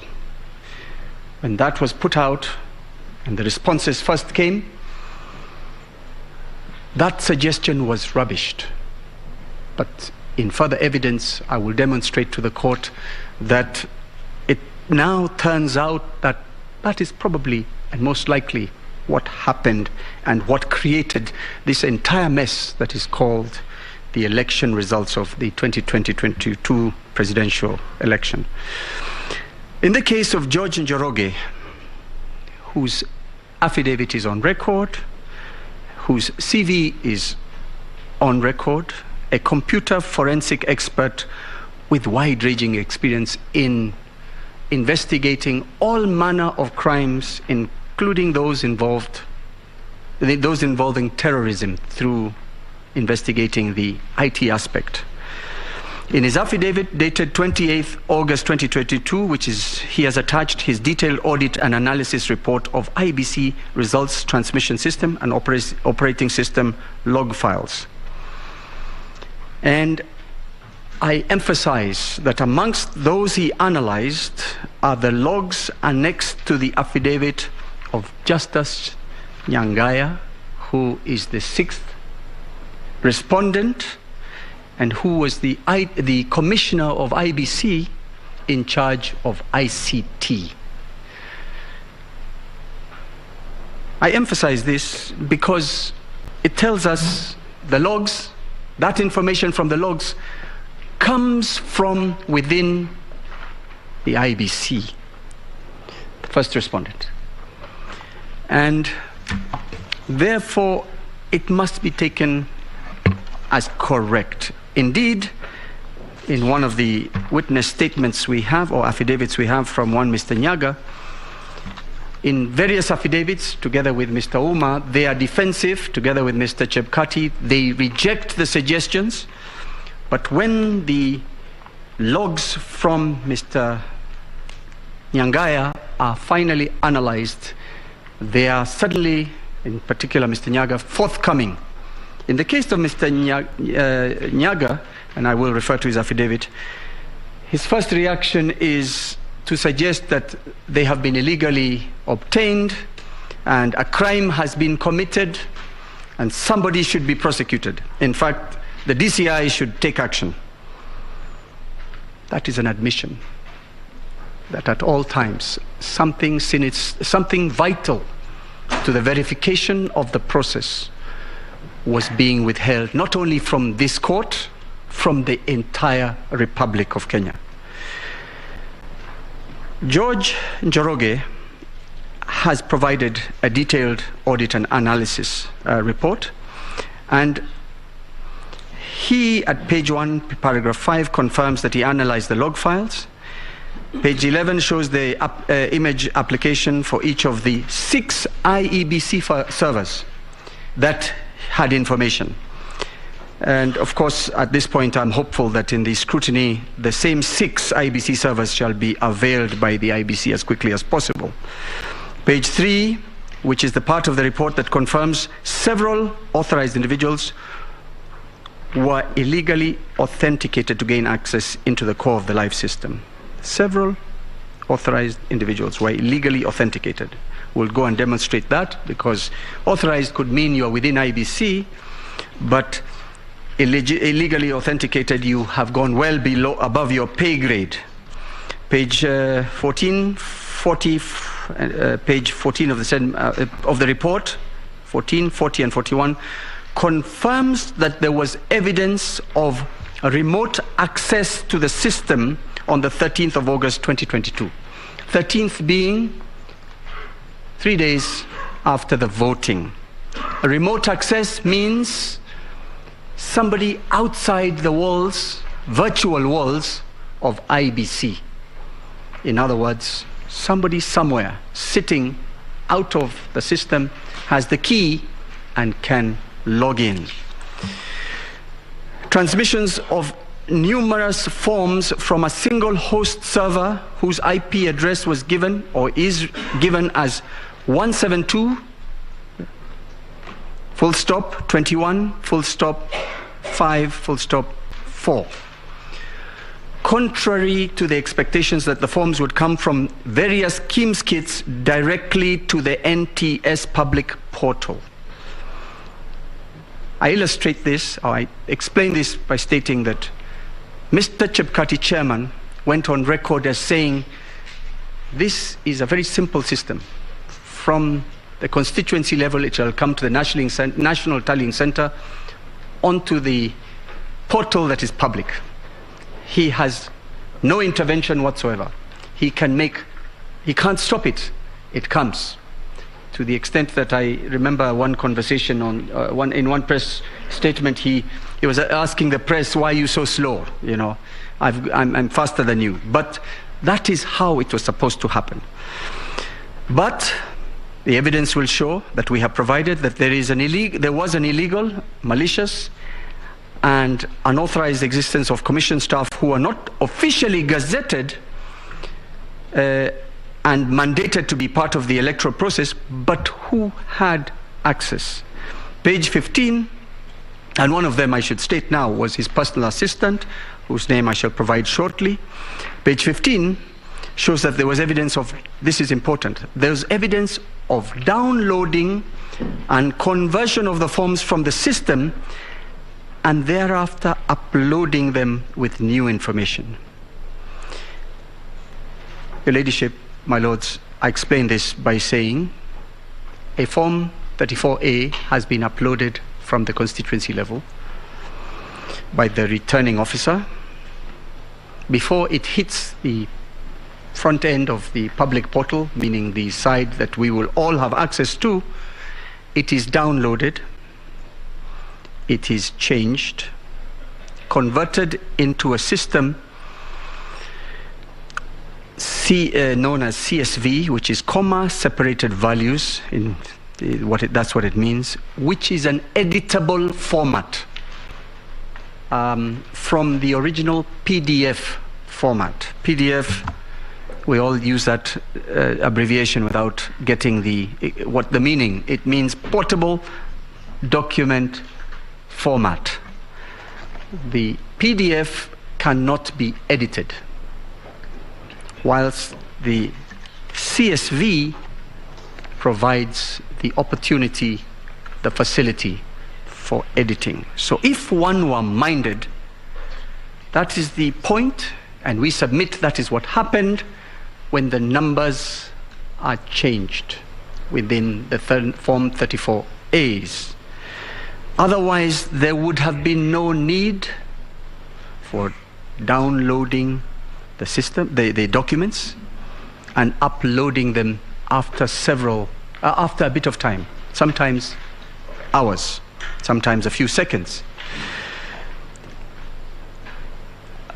Page 16 and 21 shows a continuous generation and regeneration of 35C, yet 35C was 34C, yet 34C was supposed to be generated only once at the very end of all the information from 34B coming in, and of course 34A.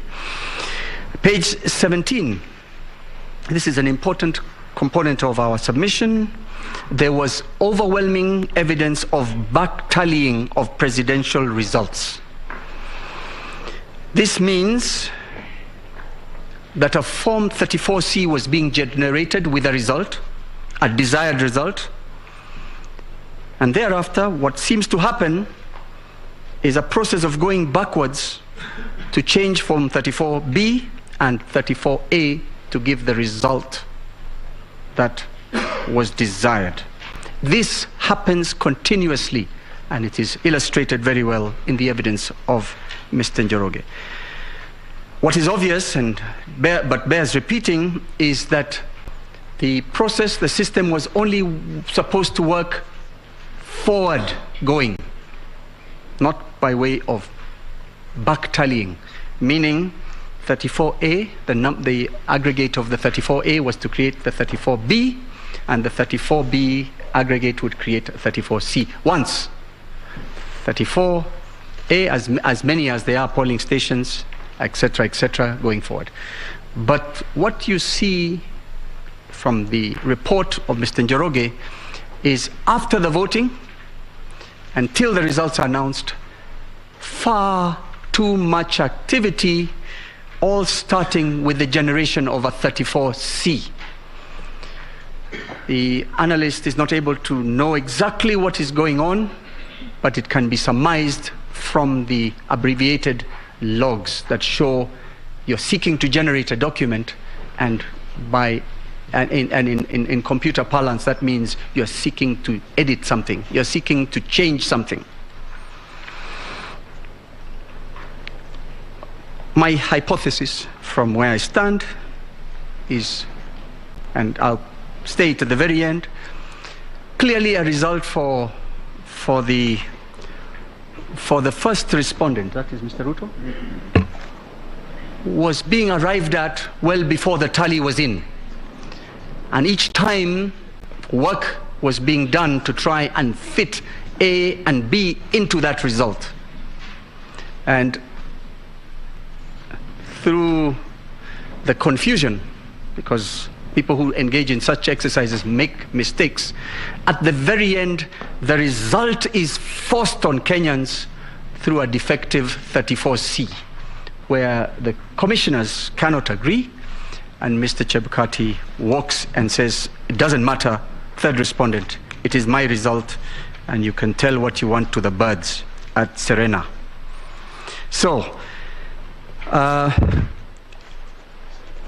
the process ought to have been, ideally, 46,232 Form 34As ought to have been generated into 291 34Bs, and in turn have generated one 34C. However, you will find, your ladyships and my lords, that an analysis of the logs shows several regeneration of 34Cs, which in turn lead to what I have just described. But at all times, you see a downloading of 34As in the CSV format, which is the editable format. Page 20, 21 and 22 show that as of 21st of August 2022, the hours are 15:48:33 seconds. A Form 34C had already been generated. I repeat that. As of 12th August 2022, 15:48 and 43 seconds, a Form 34C had already been generated. The results were hardly in, according to IBC. What was the business of anyone within that system generating a 34C? We were 2 days away from the final announcement. Page 23 also shows that similar transactions as the one on 12th August 2022 was done on the 14th of August 2022 at 3:57 and 1 second.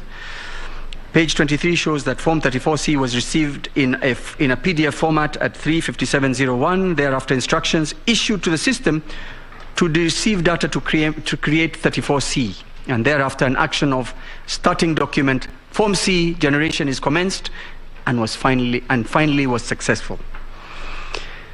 Page 25 shows the above action was repeated on the same day at 4:01:33, and it goes on and on. I don't wish to take up too much time.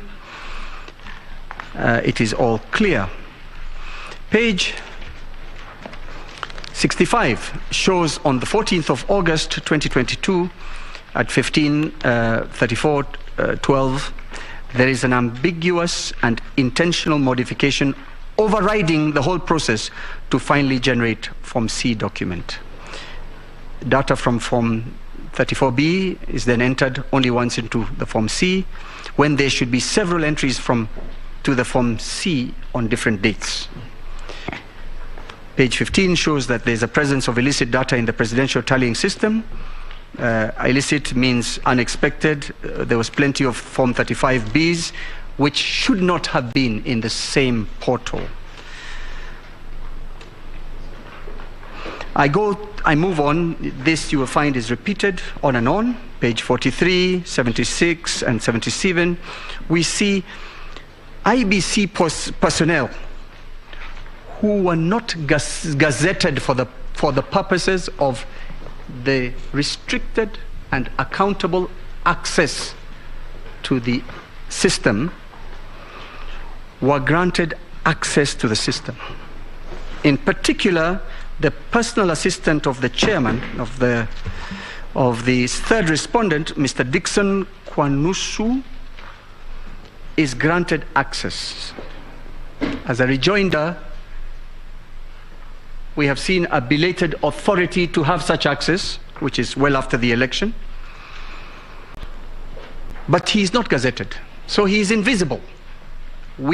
This court, if we hadn't brought the logs, it would never have been known that Mr. Dickson Kwanusu had wide powers in this system. So, whilst in this dispute, we may not see the fingerprints of the third respondent in the ICT system, we see his palm, his much larger presence through the actions of his PA. Indeed, you will find, when you study the system, that Dickson Kwanusu performed a purported verification process of 34As 1,743 times. The same scrutiny revealed that at page 28, one Abdi Dahir, who was not gazetted and who is belatedly granted access and privileges to the system, purportedly verified 659 Form 34As. Yeah.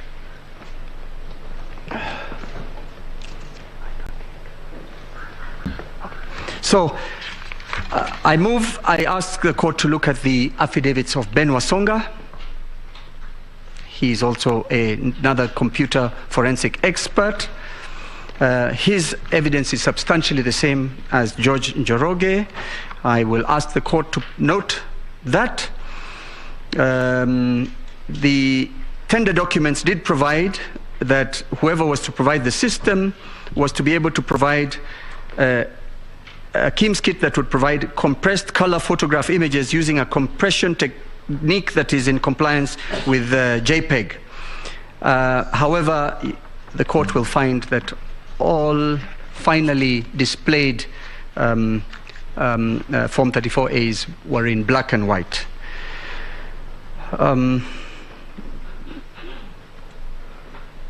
I will shortly mention that it becomes evident that there is interception of data. It's called a man-in-the-middle or machine-in-the-middle attack, and it gives probability and great it supports fully the evidence of George Njoroge and John Githongo that in fact the system had unauthorized persons. I would go quickly to the evidence of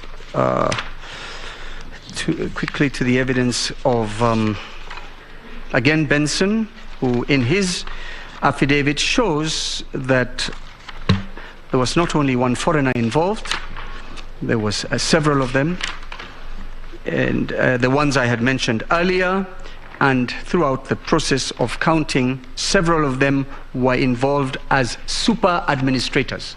Super administrators is the power to even create and join servers to the system, change, alter documents, delete documents. This is at page 2 of paragraph 9 of the affidavit sworn on 28th August 2022, where the super administrator, in this case, the one J.C.A. Margo, who occasionally uses a different name, is able to create user accounts, install applications, change user roles, assign resources, read documents, write documents, modify or edit documents, and delete documents. I honorably suggest that it shows that this election was controlled from everywhere except IEBC. And I have read the affidavit of Mr. Chebukati. He suggests that the Venezuelans felt harassed after their arrest and left the country, but I respectfully submit that they remained fully connected to the IEBC servers. I have said page 3, paragraph 8 shows the unauthorized users accessing the system, a total of 6 of them being, I found the page, is C. Silva, Josio, Vito, JCA, Margo, Ogudino, and J. Lugo. I conclude by saying, what is the response of all these very serious allegations? I say that we get it from the affidavits of the 4 commissioners who have differed with the chairman. They have stated categorically that that whole system was created by was controlled by one person, the third respondent. They were kept in the dark. Mr. Nyangaya, who was in charge of ICT, was also shocked that foreigners were controlling the system and had access during and after the election. And I point out that Mr. Chebukati did not offer this to the court in his replying affidavit, and it only was offered through his subordinates when the evidence was availed. I conclude by submitting that what we have before the court is clearly a corrupted, and I'm not talking about a person, I'm talking about the verb, a corrupted and compromised RTS system which does not meet the demands of the Constitution and the Act.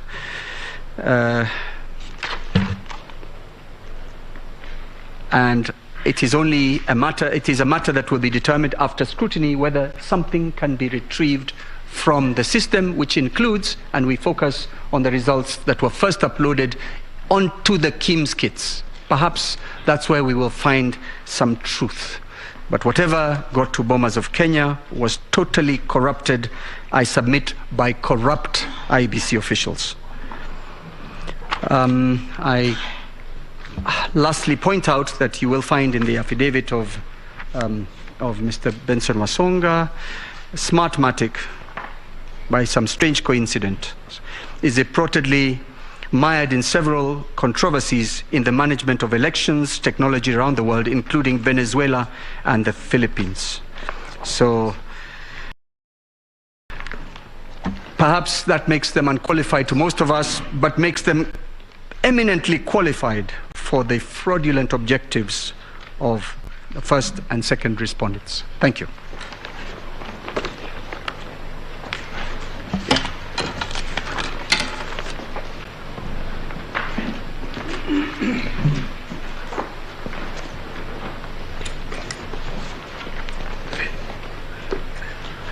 I'll help you because I stole your time. No, you didn't. We are well with you.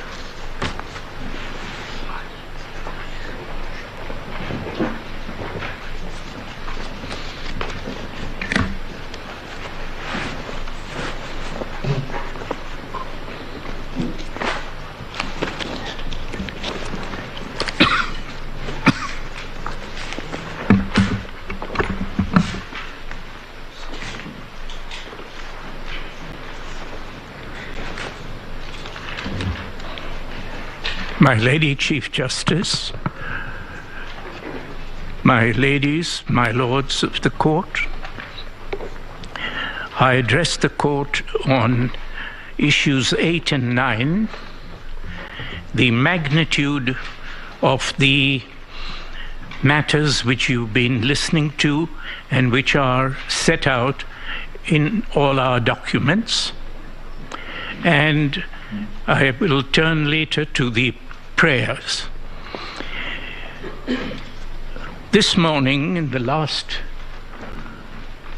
2-3 of the submissions from my colleagues, the question of what Mr. Chebukati was doing when Article 183 began to operate, 138 began to operate once the 34As moved from the polling stations to the constituency levels to become 34B, and then from there to the National Tallying Center.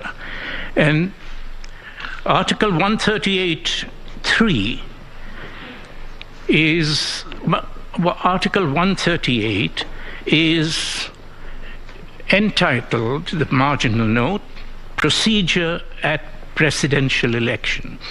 And sub-article 3 is, in a presidential election, paragraph C, after counting the votes in the polling stations, the Independent Electoral and Boundaries Commission shall tally and verify the count and declare the result. 138.3c. And so there are 3 steps to be taken after leaving the polling stations. They shall be tallied and verified and the result declared. And the party that is tasked with the duty of doing these 3 things is, under the Constitution, the Independent Electoral and Boundaries Commission. But as you have heard, as you have read all the documents, we saw only Mr. Chebukati doing these duties and not doing these duties as part of the commission, but by himself, together with his clerks, together with his team members, to which I will come in a moment, but not in their capacity as having any decision-making powers over the steps he was taking as the person doing tallying and verifying. Why was there not the Independent Electoral and Boundaries Commission not taking these steps by itself or through itself? And the answer to that is given by Mr. Chebukati himself, and it is in his replying affidavit,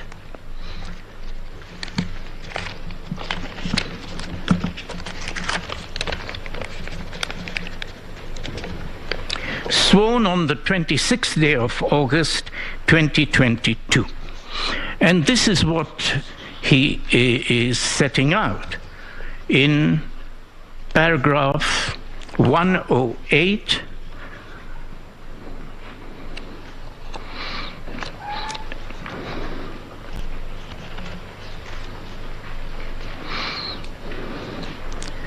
Sorry, 103.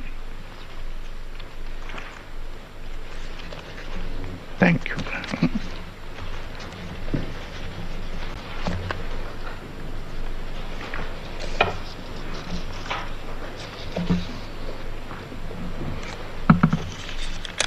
On page 10, members of the court, my apologies, to paragraph 37. And this is what Mr. Chebukati says, that the commission, from Gazette Notice number 9540, number 155, dated 8th of August 2022, a day before the election, outlined the result pathway from the polling station to the national tallying as follows.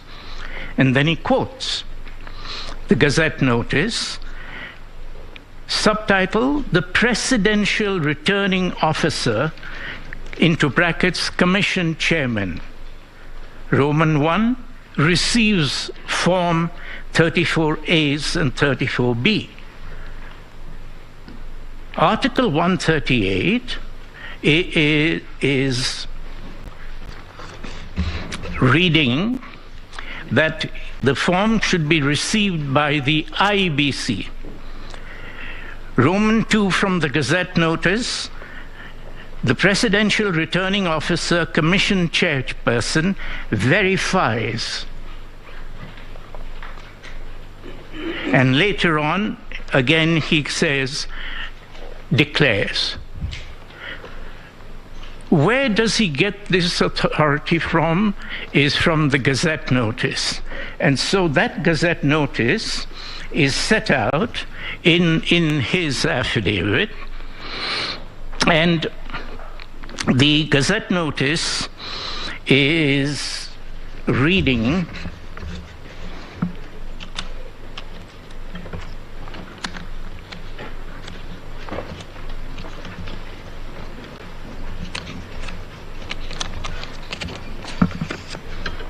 on page 36.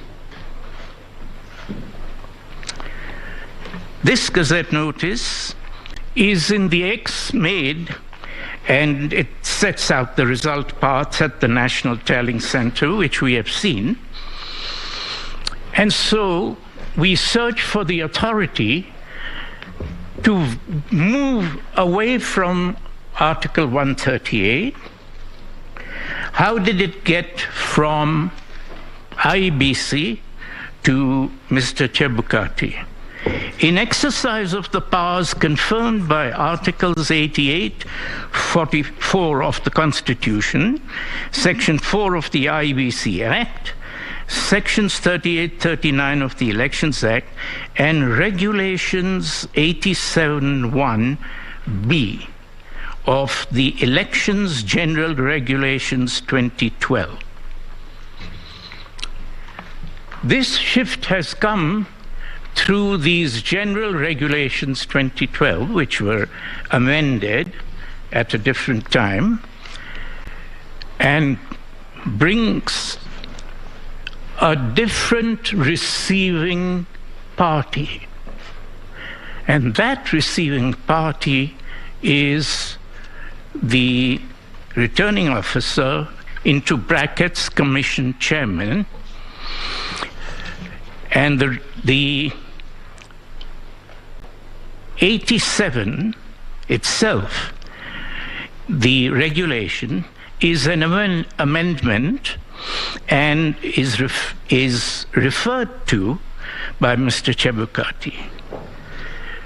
We submit that Regulation 87 and this pathway that he has put down is a repeat of Article 138(3)(c), but with one significant alteration.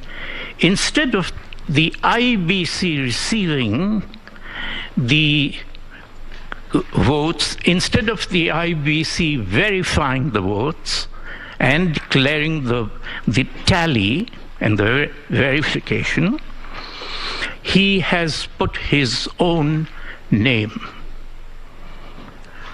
the chairman. Simple submission we have that this is subsidiary legislation. The pathway which he was relying on in the Gazette notice is void totally. The subsidiary legislation from which the Gazette notice is derived is void, as being in total conflict with not only its principal legislation, but with the Constitution itself. This is what takes the tallying and verification process away from the IEBC and took it into what was happening from the 9th of August right up to the 15th of August. And this was breaking every single national value set out in Article 10.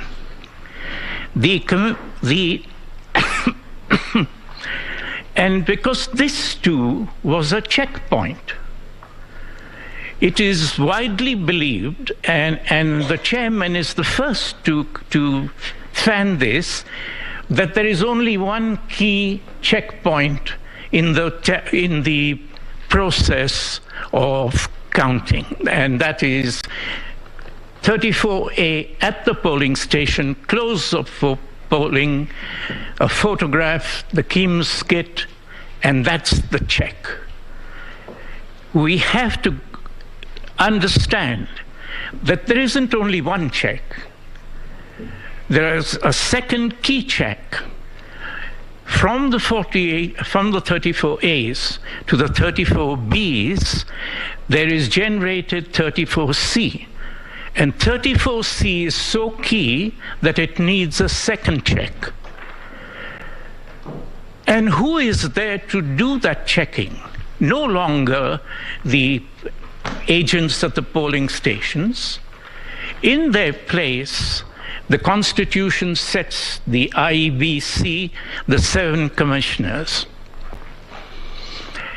And the 7 commissioners are checking the movement of the thousands of 34As into 292 or 290 of the 34Bs. And the people watching them are the 7 commissioners who are representing the people of Kenya, overlooking the process. And by shutting them out, as has been set out by numerous of the affidavits and the television itself, that those 6 were kept away from the process of verification, so that the participation of the people of Kenya over the process of establishing the will of the people was closed down.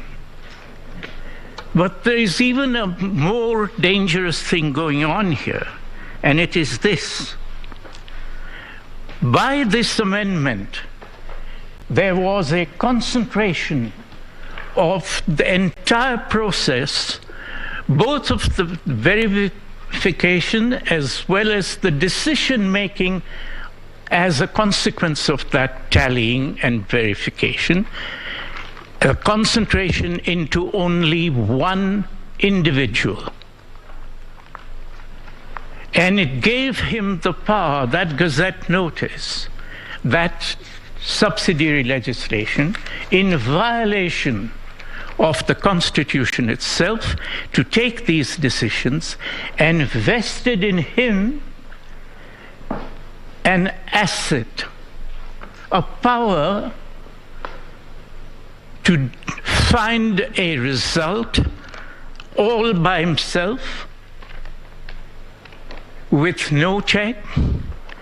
And if such a person were an auctioneer, then he had got into his hands, if you want to be a successful auctioneer, you must have something to auction.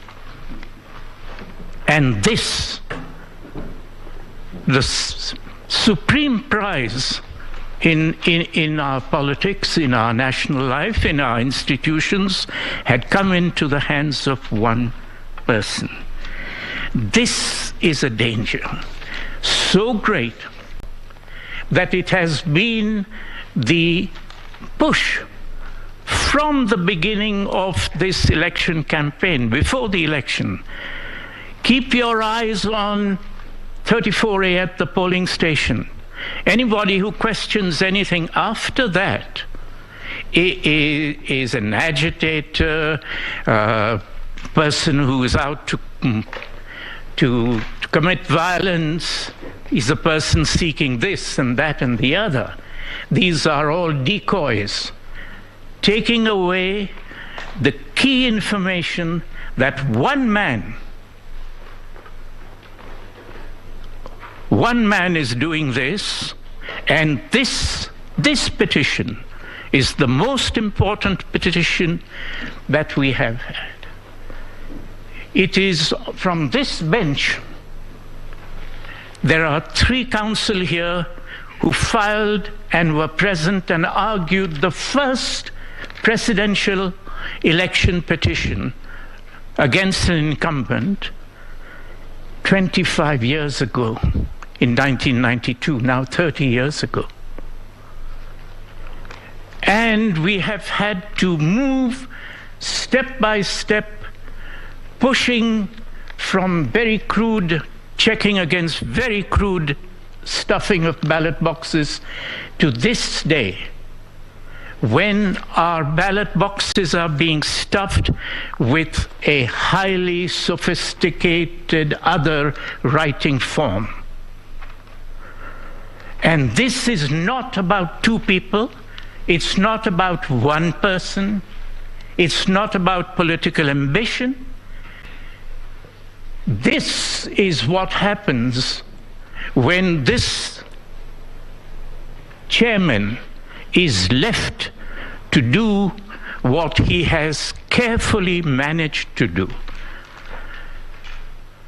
And it is therefore our first prayer that this court the Supreme Court holds and declares that the Gazette notice and the 87 subsidiary legislation of the general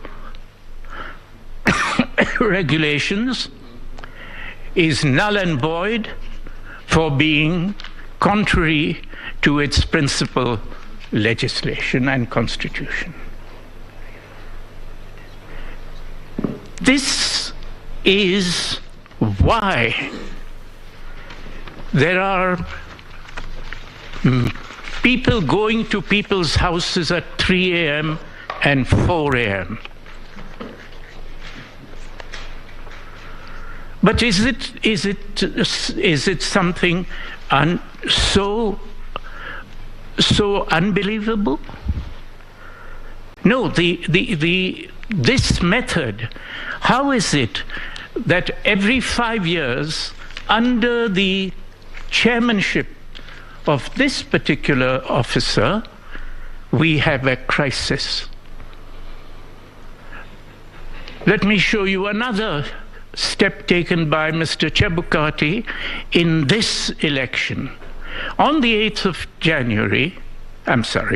of August, Mr. Chebukati announced that the gubernatorial elections for the next day in Mombasa and in Kakamega were postponed. And he puts it out in a Gazette notice. Once again, we have queried whether that was a decision of the commission or of himself. And we asked the reasons. And he has set out the reasons in that same affidavit at page 25. And at page 25, he sets out why he had to do it.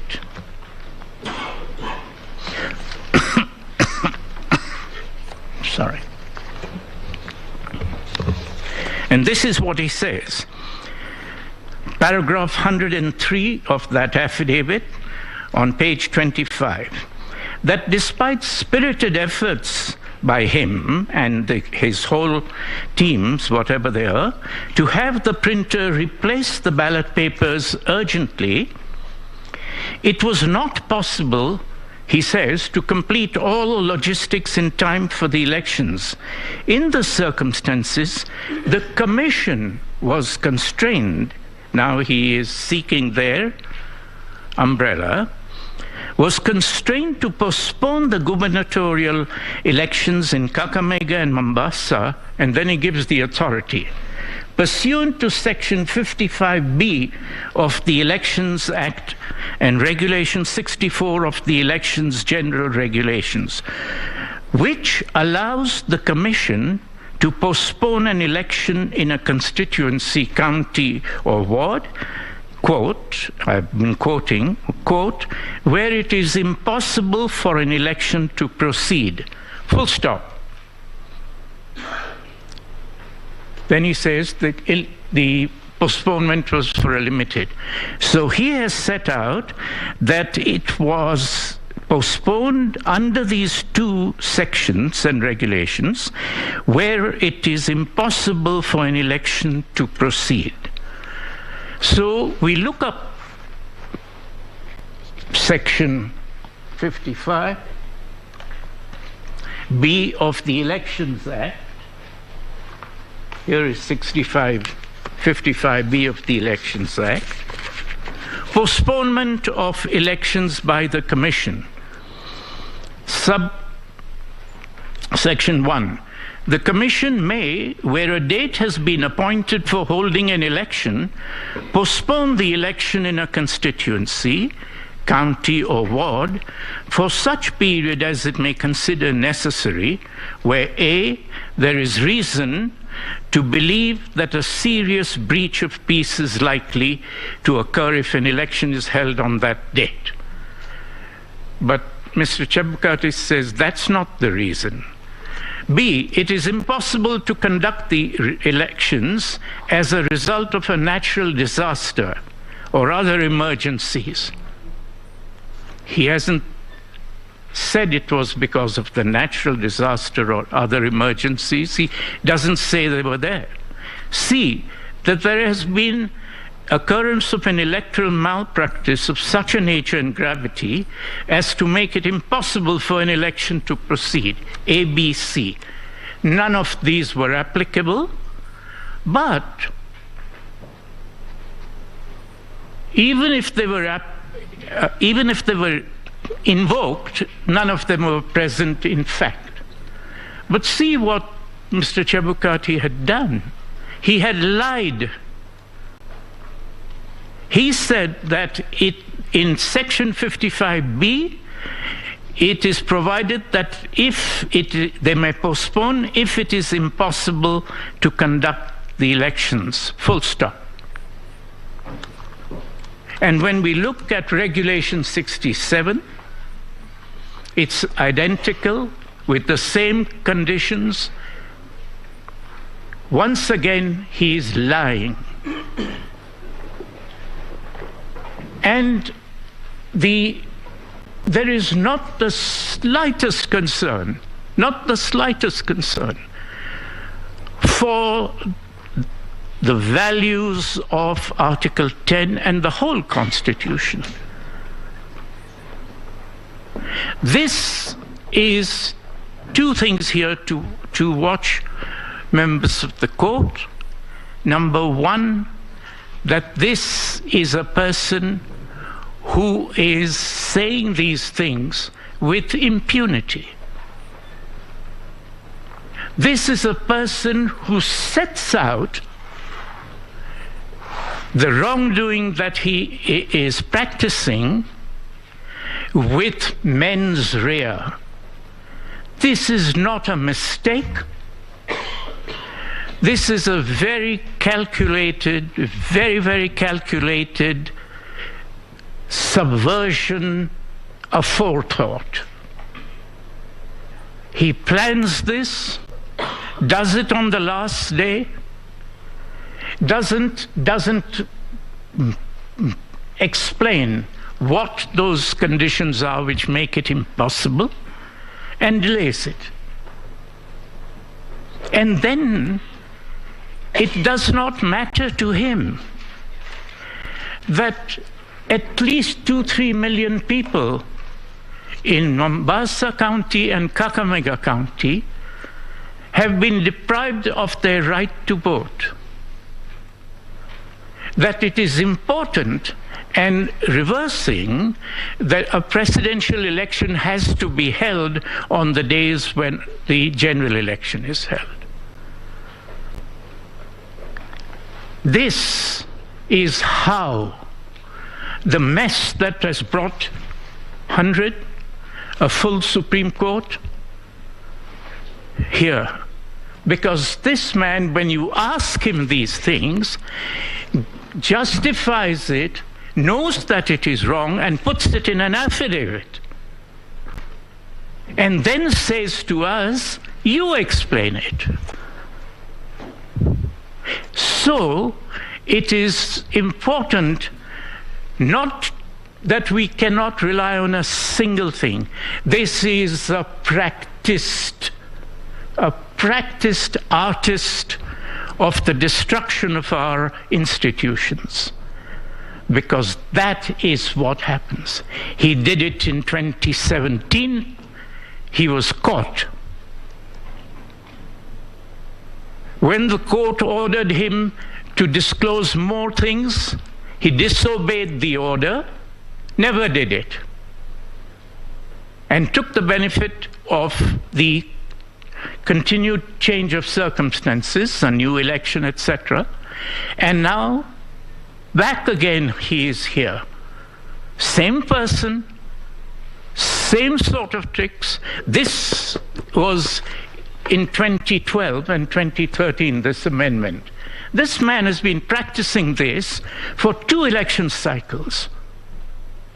And he comes here, read this affidavit. Every 2 sentences he says, I'm conscious of the importance of my work as a state organ or a state officer. I'm a practicing advocate and my professional integrity would never allow me to do these things. I told the NSIS, I am standing up for what is right. I told the 4 commissioners, never, I don't do things like that. When people are running, the person who calls out louder, thief, thief, thief.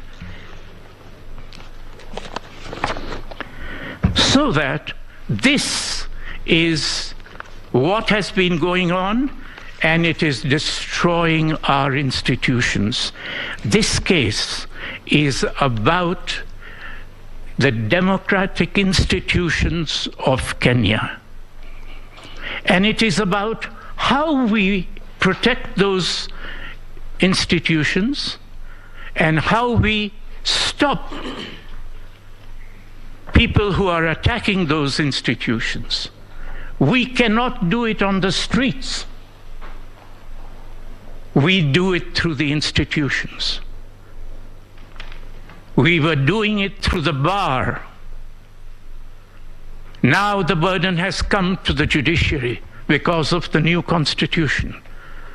And we pray that that burden will be borne constantly, persistently, with courage, because when such burdens are not borne, all of us fall down, including courts. And is that something that should be, is that something that has to be spoken to, I mean spoken for, by a party who is seeking justice?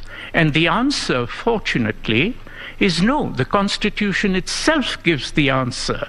And that is set out in Article 3(2), which says that it is the duty,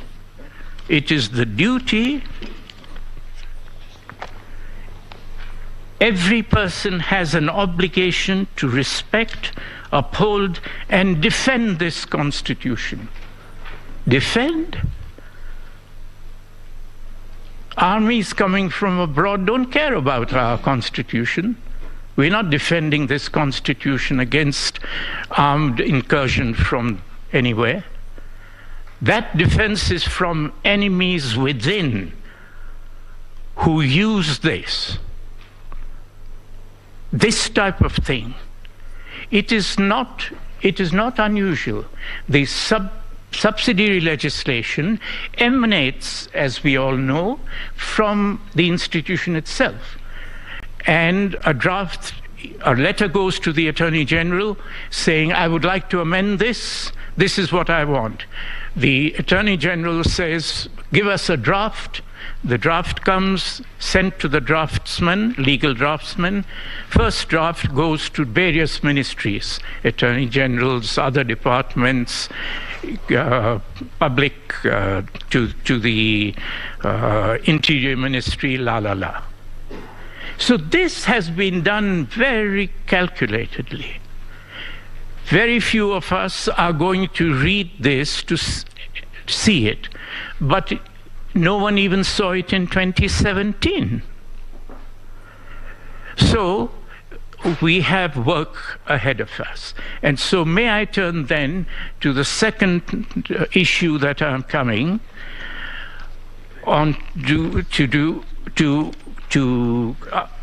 submit to your ladyships and lordships, and that is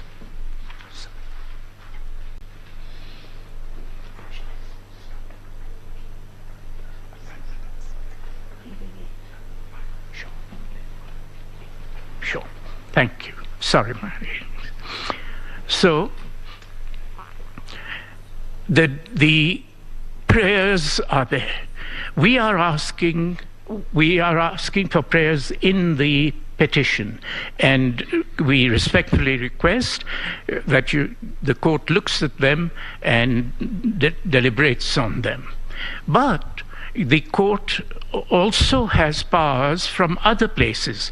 For example, in the Elections Act itself, under Section 80, subsection 4, the court has power.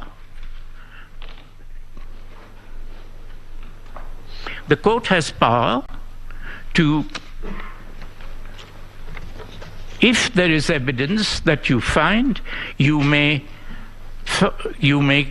issue directions that the certificate is to be made out in the name of the person who has secured more votes. The second prayer we do make outside this is this, that we cannot have, whatever the outcome of this petition, we cannot have the self-discredited person who is giving false affidavits and doing all these things to be the chairperson of the IEBC or anything at all. And so we are also saying that there are two prayers in relation to this. The Article 3 of our Constitution says this. Article 3, sub-article 2. And this is at the heart, I pray, of the judgment that this Honourable Court gives. 2. Any attempt to establish a government otherwise than in compliance with this Constitution is unlawful. Any attempt to establish a government otherwise than in compliance with this Constitution is unlawful. And so, in what is a 34C? A 34C is what leads to 34B, which leads to the declaration of a precedent, which is the formation of a new government. That is what was going on the 15th of August there.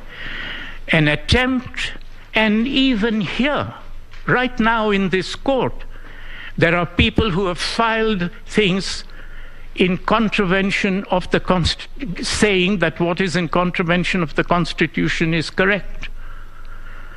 And right here in this, there is an attempt to establish a government otherwise than in compliance with this Constitution. It's unlawful. So, if this Honourable Court finds that Mr. Chebukati is responsible for and has committed actions and decisions which are an attempt to establish a government otherwise than in compliance with this Constitution, we pray that you make a holding that he has done such an attempt,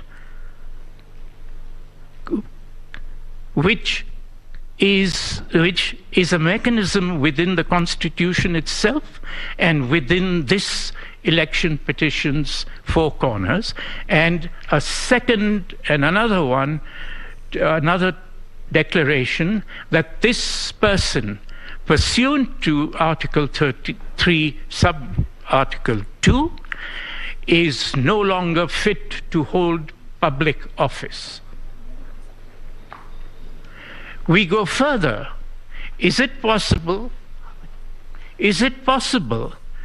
that we can stop it by stopping Mr. Chebukati alone and we submit? No.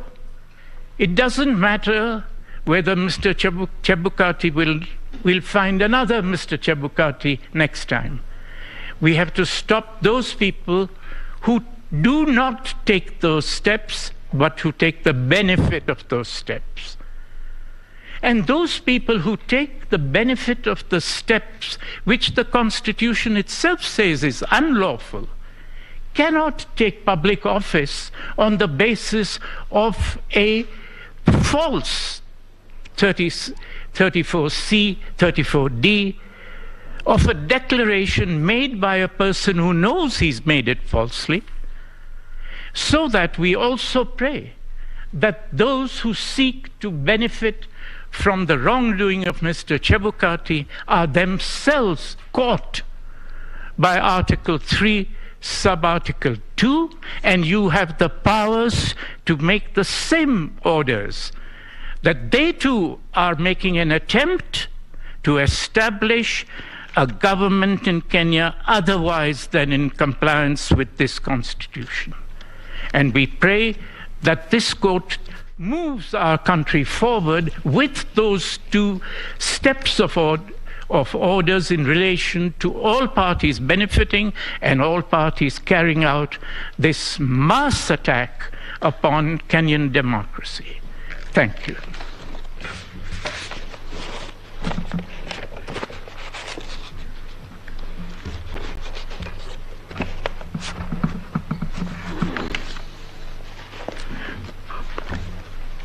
I pray to the court to allow me to say a few things in conclusion.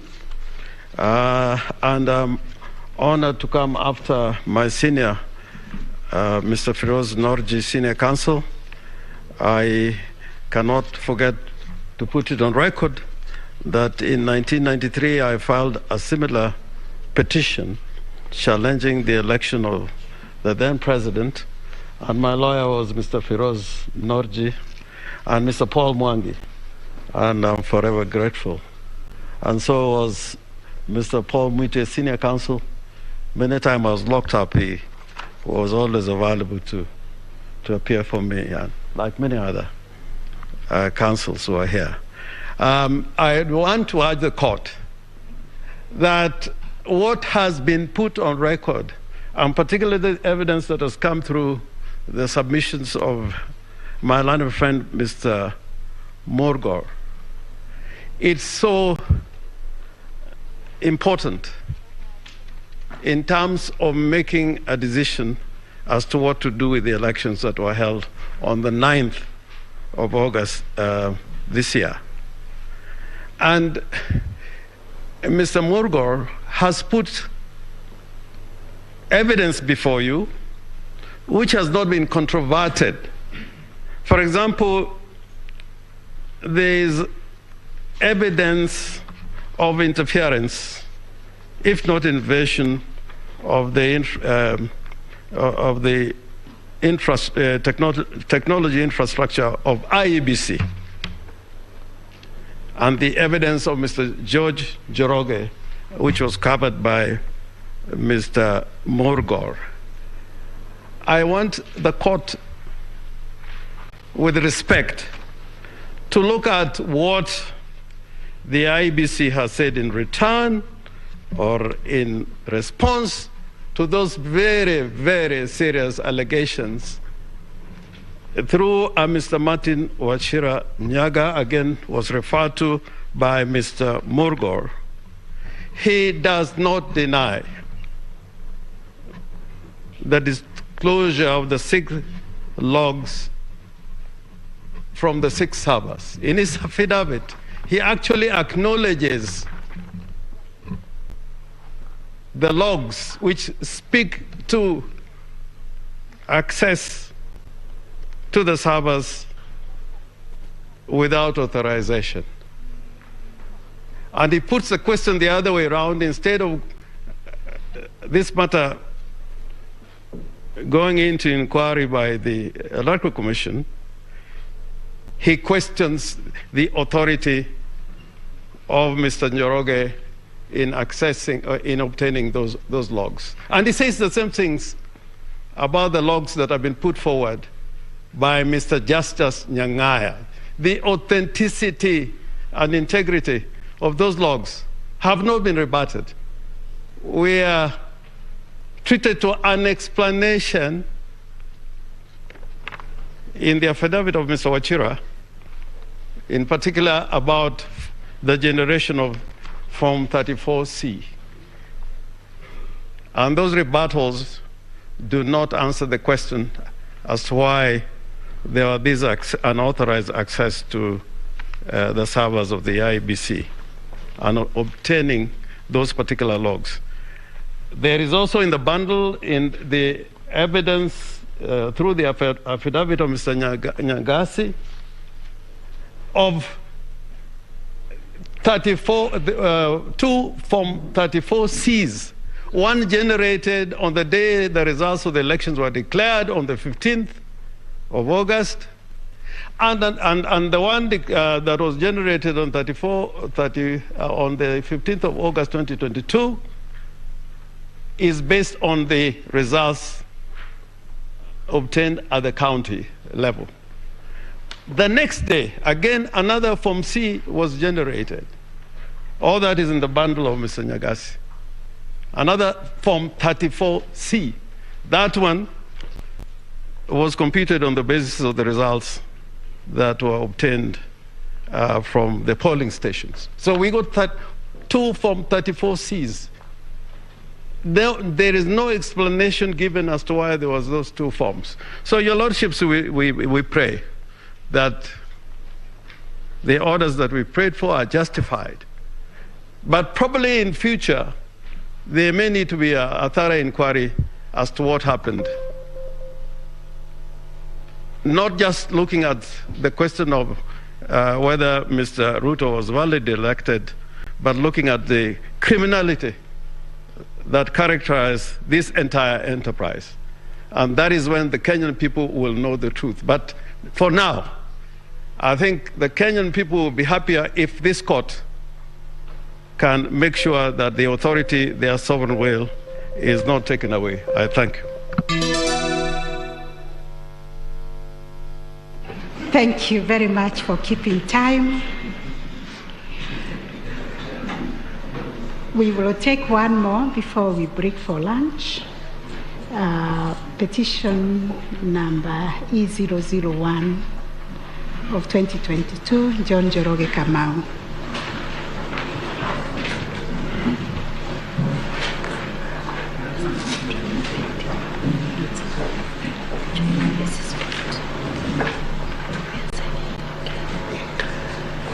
My lady.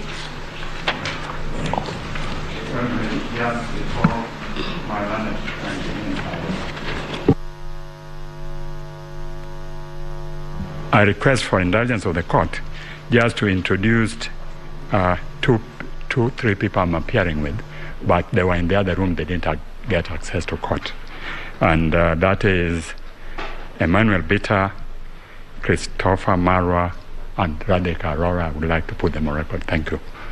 Thank you. That is noted.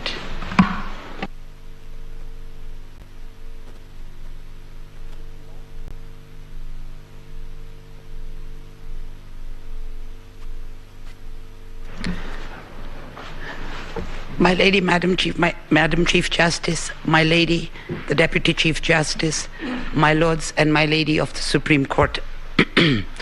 I don't believe I need to introduce myself again, since I did that right at the beginning. But all I wish to state is I appear for the petitioner, Mr. John, I'm so sorry, Mr. John Njoroge Kamau, who has been called as a surrogate in some of the affidavits, and unfortunately yesterday was called a proxy. My ladies and my lords, Article 1.1 of the Constitution relates to the sovereignty of the people. Article 3.1 of the Constitution, it is the duty of every Kenyan, and most of us sitting here are Kenyans, to uphold and defend the Constitution.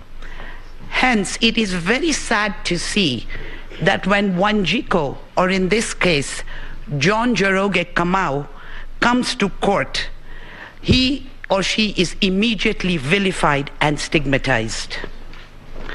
All he is doing is exercising his constitutional duty and following the law, never wanting to go back to where we went about 15 years ago. And like I said, in social media, everybody gets vilified. We don't need to read social media, as I was told 10 minutes ago.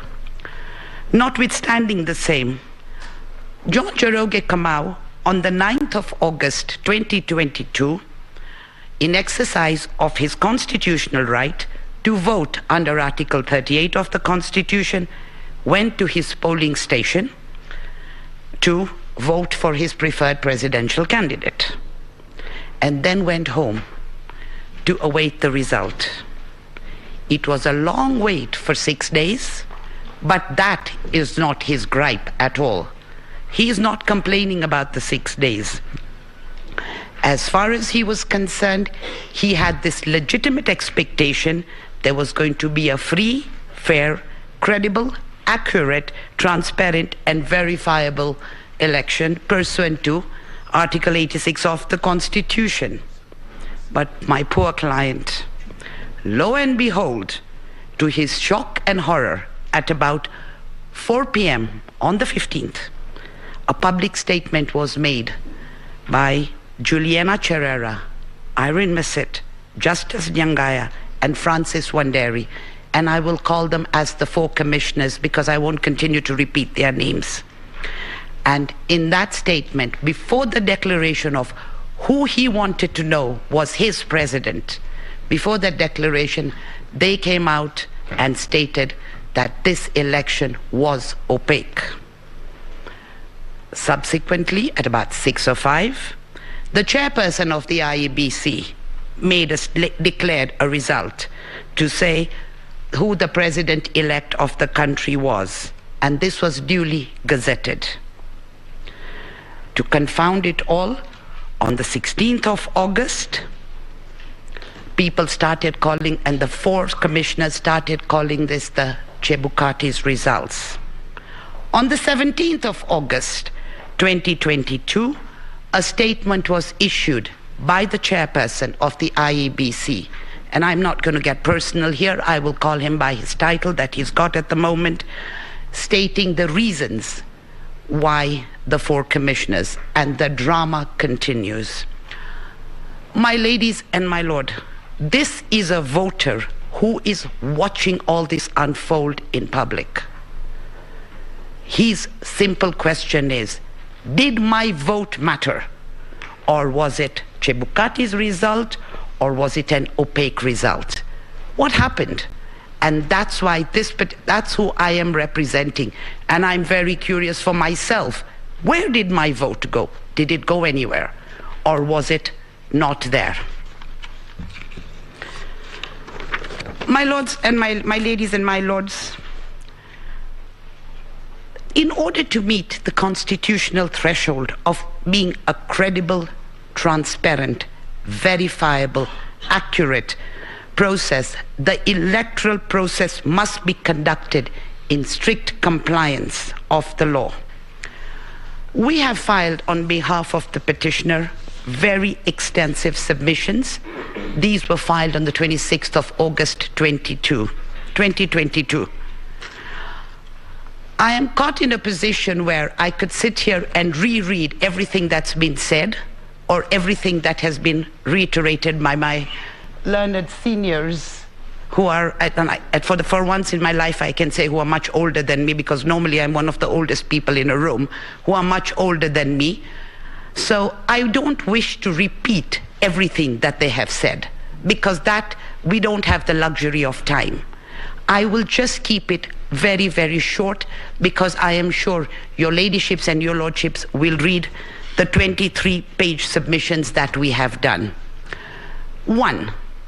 Under Article 138.3 of the Constitution, it specifically states that after counting the votes at a polling station, IEBC shall, it is not say, may, shall tally and verify the count. That's what our framers said. Article 138.310 now starts distinguishing. It says the chairperson of the IEBC. As yesterday was said by Madam Chief Justice, the framers of the Constitution decided to give you 14 days. It's not easy to complete this election petition. It's got to be done within 14 days. The framers of the Constitution knew exactly what they were doing because of where we had come from, culminating in 2007. Hence, the declaration was to be done by the chairperson, but the verification and tallying, if they wanted to do it by the chairperson, they would have said it.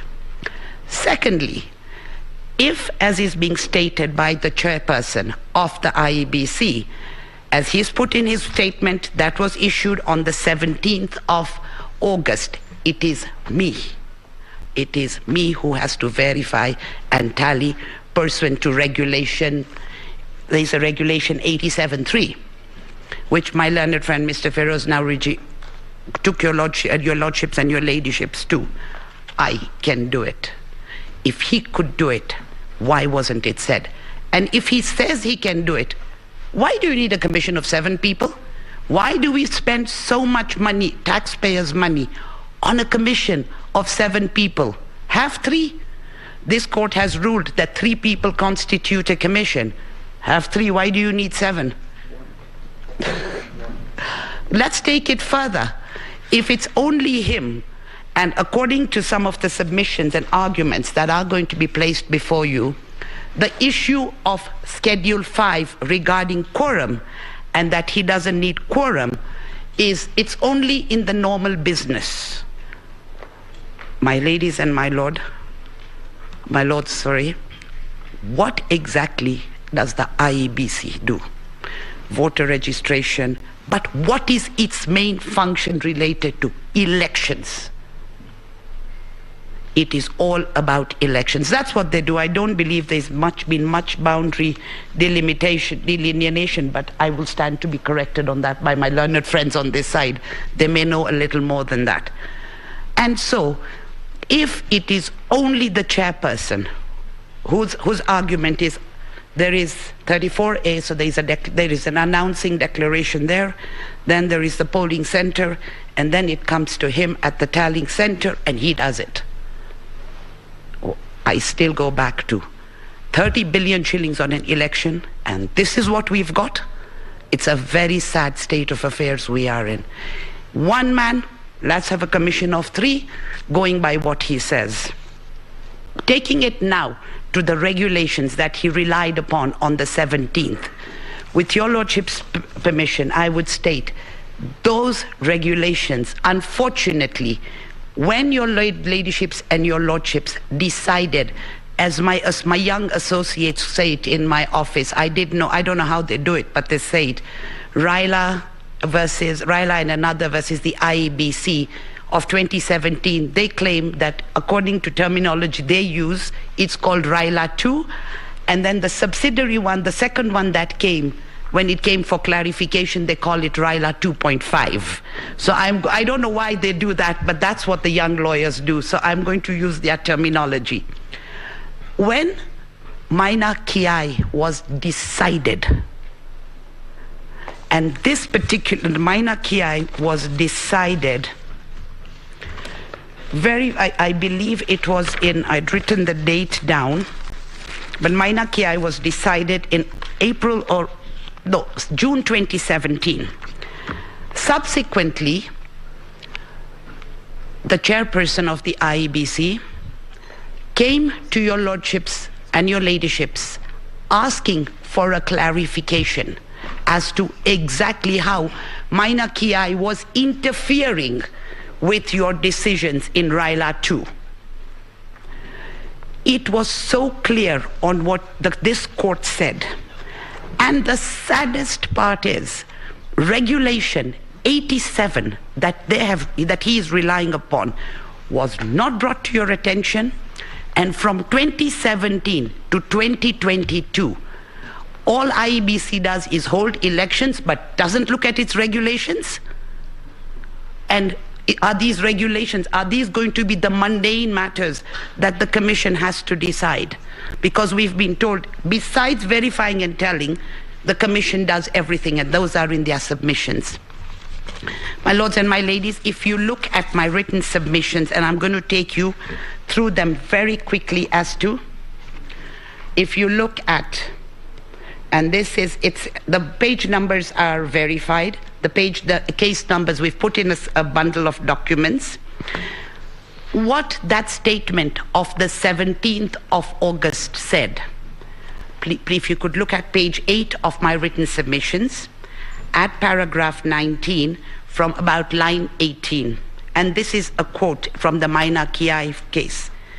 It is, in our view, fallacious and flies in the face of clear principles and values of the Constitution to claim that the chairperson of the appellant can alone, at the tallying center or wherever, purport to confirm, vary, or verify the results alone. This honorable court further said the same thing in the RILA 2.5, which is set out at page 11 of the submissions at the bottom.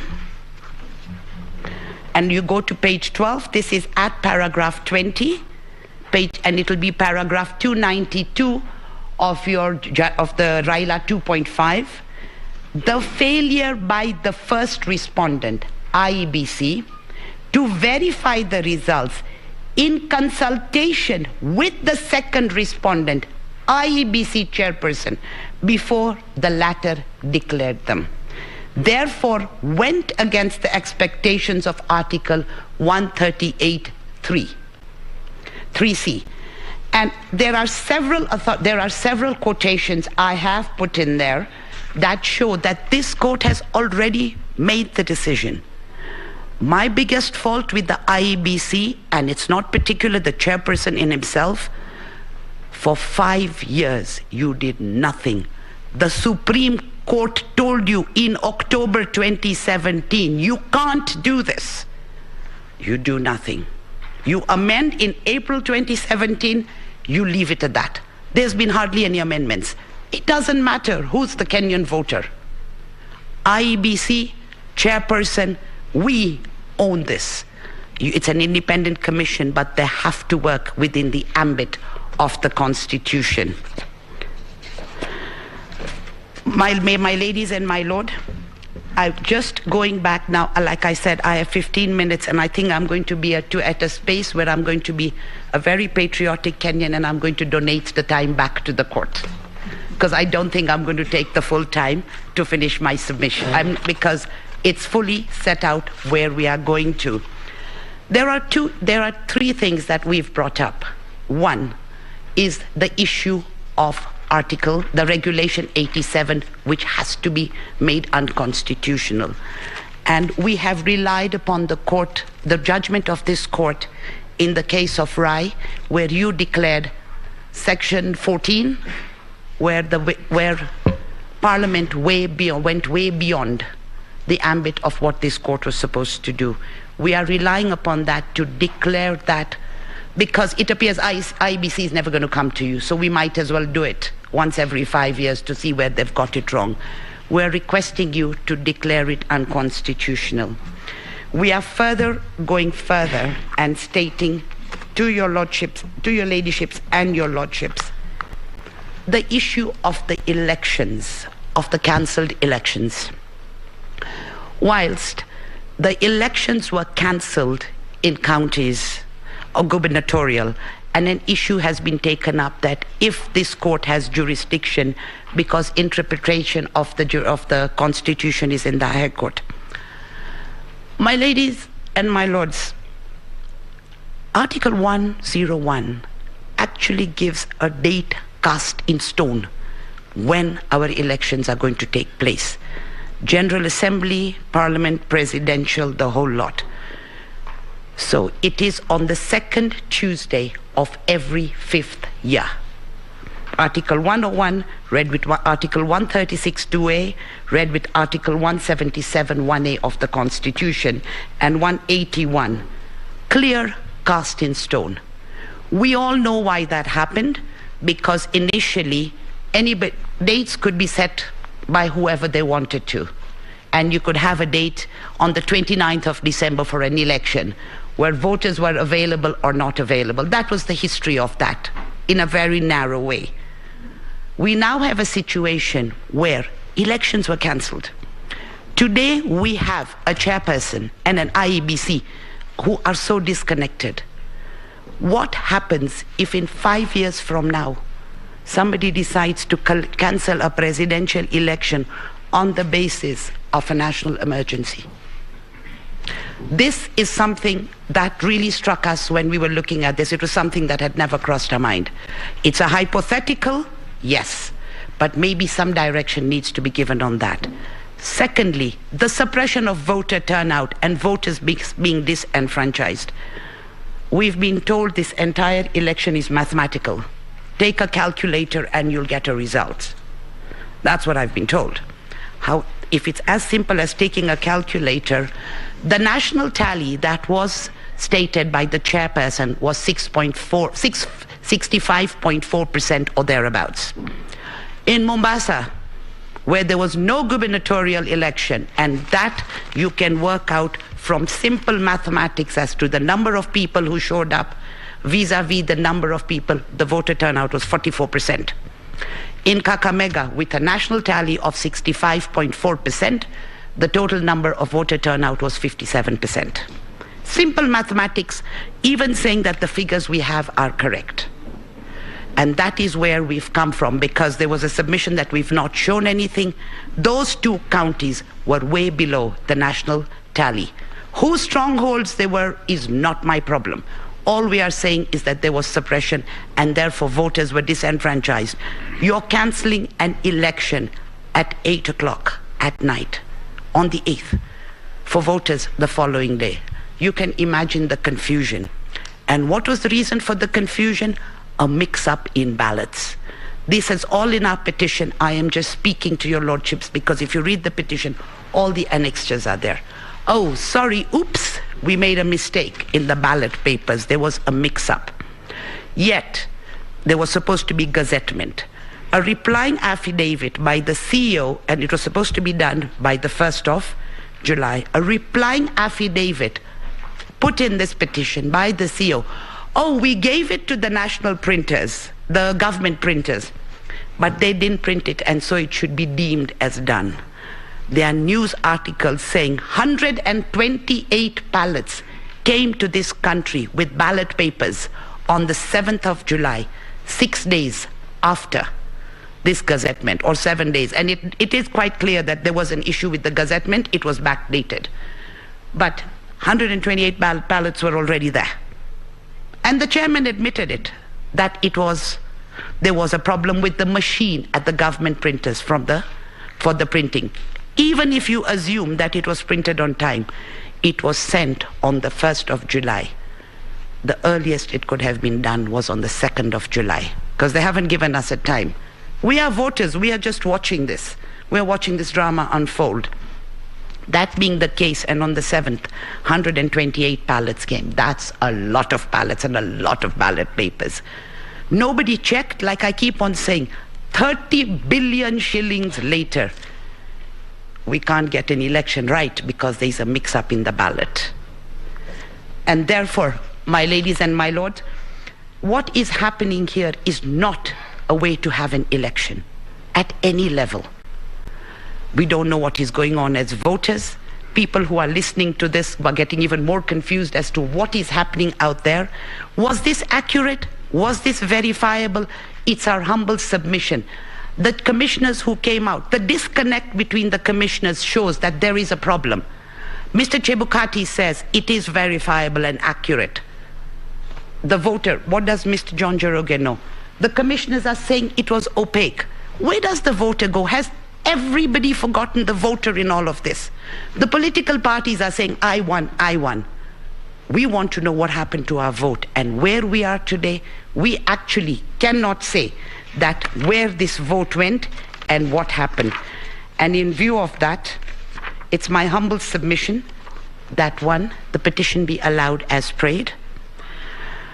And there is a prayer we've requested for, that there should be a nullification of this election, because the sovereign will of the people has not been Well, like I said, what we see, whilst this court says an election is a process, for me, and even as a lawyer, and for Wanjiku and for John Njoroge, an election is an event. You're going to the ballot, you're going to cast your vote, and you're hoping that your vote counts. We shouldn't be in a position where we hope that our votes count. We should be in a position where we know our votes count. And whilst there is a prayer which your lordships and ladyships might tell me off about, we have requested that the chairperson be prohibited from conducting any further elections in view of his behavior and or holding any public office in Kenya in breach of Chapter 6 of the Constitution of Kenya. The reason why we've said that is, unfortunately, whilst we created independent offices, we forgot about Chapter 6. And I think this court needs to show the way, even if it's to the lower courts or subordinate courts, show them the way that it's Chapter 6 that is going to be a question of integrity. In view of that, my ladies and my lord, I have nothing to add except if anybody has any questions, and please, can there not be hard questions? Thank you very much, Council. You have donated to us 7 minutes. Thank you very much. Thank you for your generosity. I think we will adjourn.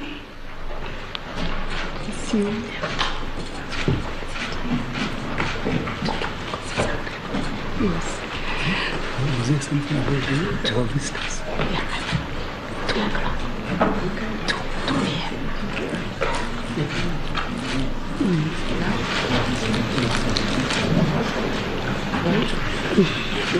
Yes. We will adjourn until 2 p.m. But before we do so, I recognize that we have observers who have joined us. Yesterday, during the pre-trial, we formally recognized the observers, but I think they were not present. So on behalf of the Supreme Court, my sister and brother judges and the entire court, we wish to welcome all the observers, especially the delegation from the Commonwealth that is led by our retired Chief Justice from Tanzania, the Honorable Justice Athman Mohamed Chande, for taking time to come and observe these proceedings. We thank you for taking your time, which is a mark of friendship and also encouragement, and also an indication that we are all pursuing similar objectives of ensuring there is promotion and protection of the rule of law and constitutionalism, and also creation of strong, independent institutions that guard and sustain our democracy. So you're most welcome to the proceedings, and our gratitude for your finding time with eminent judges, jurists, and other distinguished delegates who have committed their time to come and be part of these proceedings. On behalf of the court, we are so grateful. And having said that, I think we will arise and resume at 2 p.m. Thank you.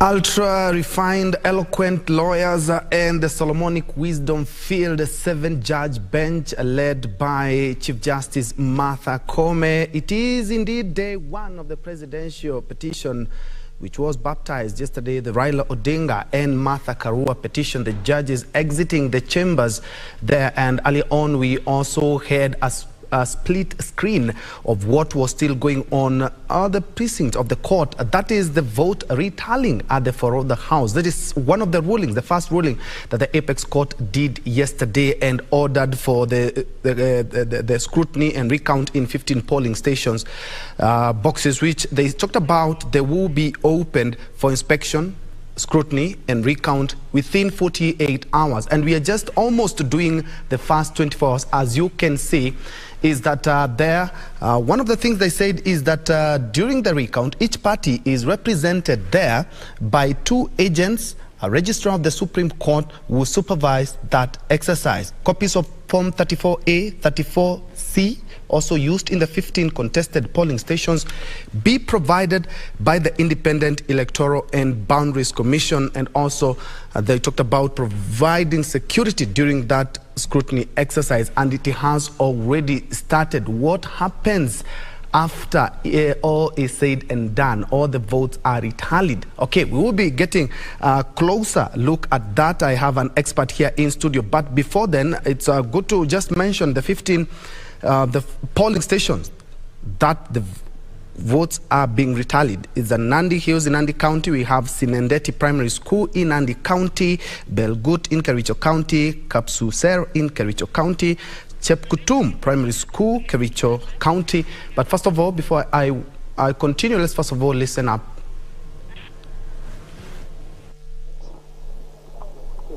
$228 plus 1, not 2, plus 1.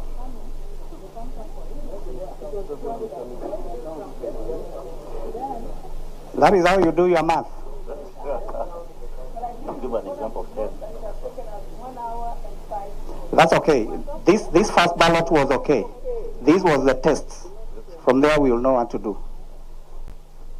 So what are we agreeing, Honorable Munwa? Give us direction now. You know you can't change facts. 500 minus 272 is whatever you get had 1. Yes, correct. That's okay. Not 2. If you add 2, you get it wrong. You're counting 1 to 10, and then you get the highest is 10. Minus 1. Minus 1, you get 9. So you add back 1. Yeah, exactly. So give us direction. Yes, those are sights and sounds of the tallying process of the 15 polling stations. The court ordered retallied, scrutinized and recounted in 15 polling stations. And earlier on I had mentioned 5 actually, the 5th one being Chepkutum Primary School in Kericho County, the 6th being Jomvu in Mombasa County, Mikindani, Mombasa,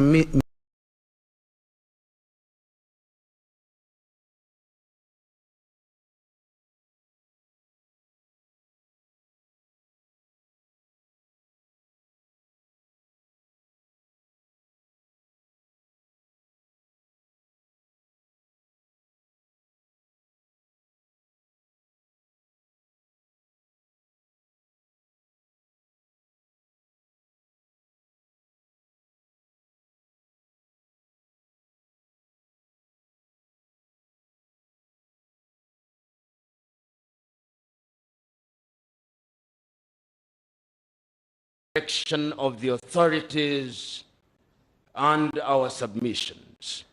And if your lordships and your ladyships grant me latitude, let me start by characterizing the pleadings before you. You will note, number 1, that the pleadings before you suffer from lack of focus and particularity. Number 2, you will note that if one was a legal Puritan, the main affidavit by the Honorable Raila Amolo Odinga is actually a defective affidavit. My learned teacher, Feroz Noroji, is here. You cannot start an affidavit with "we." I'm simply characterizing that affidavit. Number 2, you will note that the affidavits offend Order 19, Rule 1 of the Civil Procedure Rules. The affidavits are full of hearsay, and I want to submit that Article 159 is the refuge of those who are on a fishing expedition. I'm inviting your lordships and your ladyships to examine those affidavits to their full effect. Number two, I want to be in a position to characterize what animated the petitioners to file this petition. And I'm submitting to you that this petition is an afterthought. I don't have enough copies, but I will take you, if you permit me, to the foundational reason given by the principles of the political coalition called NASA, and read on the 15th of August by the Honorable Raila Amolo Odinga. This is what the Honorable Raila Amolo Odinga read. We had said we will not go to court, but with the raid on civil society and determination to silence all voices that could redress illegal, like AFRICOG and Kenya human rights, we have now decided to move to court. But the pièce de résistance is this. Our decision to go to court constitutes a second chance for the Supreme Court to use this to redeem itself. That is the basis upon which I'm locating my case and justifying why this particular case is here. Just a minute, Mr. Lumumba. Yes, Mr. Orengo? I'm just saying this report is not a rostrum so speedifying and oration.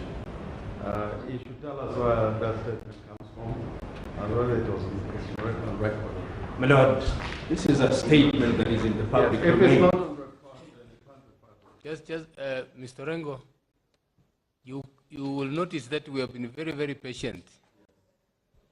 Mr. Lumumba is looking at the clock. He has the minutes. As soon as, if he goes on a tangent, as soon as the time runs out, we'll ask him to sit down. Absolutely. Thank and you. I'm not going on a tangent. So that your lordships and your ladyship, that is what animated this case, and that is the reason why the pleadings are the way they are. And if you look at the submission that have been made, the first submission is made by the Honorable James Orengo. And the Honorable James Orengo refers you to Article 1 of the Constitution in response. He says that this petition is essentially a petition of the people of Kenya. We are submitting to you that this is a petition by two petitioners about an electoral result. And that therefore, when you are looking at this petition, the question to ask is whether your petitioners have satisfied the requirements of the law in proving their case. And we have demonstrated, the submissions have been made to demonstrate very clearly that there is no case that has been proven. My lords, you will note that in the submissions made by the Honorable Orengo, he submits that a number of votes that have been cast, and this is also shared by Paul Otiende Amolo, that out of the 15-odd million votes, only 23,000 of them are in doubt. My Lord, the maxim of law used to be de minimis non curat lex. Professor Juang taught me that, and he'll remember. Of small things, the law knows no cure. And I'm submitting to us that what we have here are petty grievances, administrative errors, and no court in the world has ever nullified a presidential election on the basis of what falls under the de minimis rule. The second presentation made to you is through the submission of my good friend Otiende Amolo, who brings to the table what he calls numerical and non-numerical issues. And Otiende, in his submission, says that this court should only focus on what he describes as the substantive In other words, numbers do not matter in an election. My lords and your ladyship, what then matters in an election? What matters in an election is that individuals come and vote, and those votes are counted, and the voice, the will of the people is expressed in that way. My lord, I refer you to Article 86 of the Constitution, which says that at every election, the Independent Electoral Commission shall ensure that whatever voting method is used, the system is simple, accurate, verifiable. I'll not address you on those details. My good friend Otiende went into characterizing those. Who must verify? In whose eyes must they be simple? Madame CJ, as he then was in the case of Stanley Munga Githunguri, said, the test is the man in the Pangani bus, the ordinary man. What you are shown here, complete with Pythagoras' theorem, to tell us what the voting went, that is not what the test of the election is. The test is very simple. And we have demonstrated through our affidavits that are on record, which I invite you to look at to their full effect, that the system was simple. And I want to imagine that your lordships and your ladyships walked there yourselves. You are identified. You are given 6 ballots. You marked your preferred candidate. That is how simple it was. It does not require Pythagoras' theorem. My lord, after the Otiende had talked about given us the Pythagoras theorem, we had Okongo Omogeni's submissions. And Okongo Omogeni is my very good friend, and I love the submissions. They were in the nature of asking you to make prescription for law reform. That is not what you are here to do, and your lordship was very correct in telling him that that is at a forum to which he will belong after he's sworn in. In other words, what is before you is the determination of this petition on the basis of the prescription of the law, not on the basis of law reform issues. My good friend Mutaha Kangu was even more interesting and amusing. The thumb rule, never quote yourself. Mutaha Kangu, in his submission, quoted his book, quoted the writings of Waikwa. Those are opinions of individuals. Those are not things that should guide this court. And I'm submitting to us that on the evidence that has been adduced before you, and every allegation has indeed been answered blow by blow, the test is as found in Article 83 of the Constitution and the 2013 Raila case. It is noteworthy that you are referred to an 1872 English statute, that is the Ballot Act. I'm submitting to us that this court, and I want to submit to your lordships that when this court is sitting in determination of a presidential election, your jurisdiction is sui generis. Sui generis because you are sitting as a court of first and last instance. And therefore, when you exercise your jurisdiction, it is actually an insult to you to be asked to look at a statute that governs county elections in the United Kingdom. I'm submitting respectfully that you ignore such invitation. You are then taken by Otiende Amolo into what he described as the standard of proof. And this was also addressed by my learned friend Mutaha Kangu.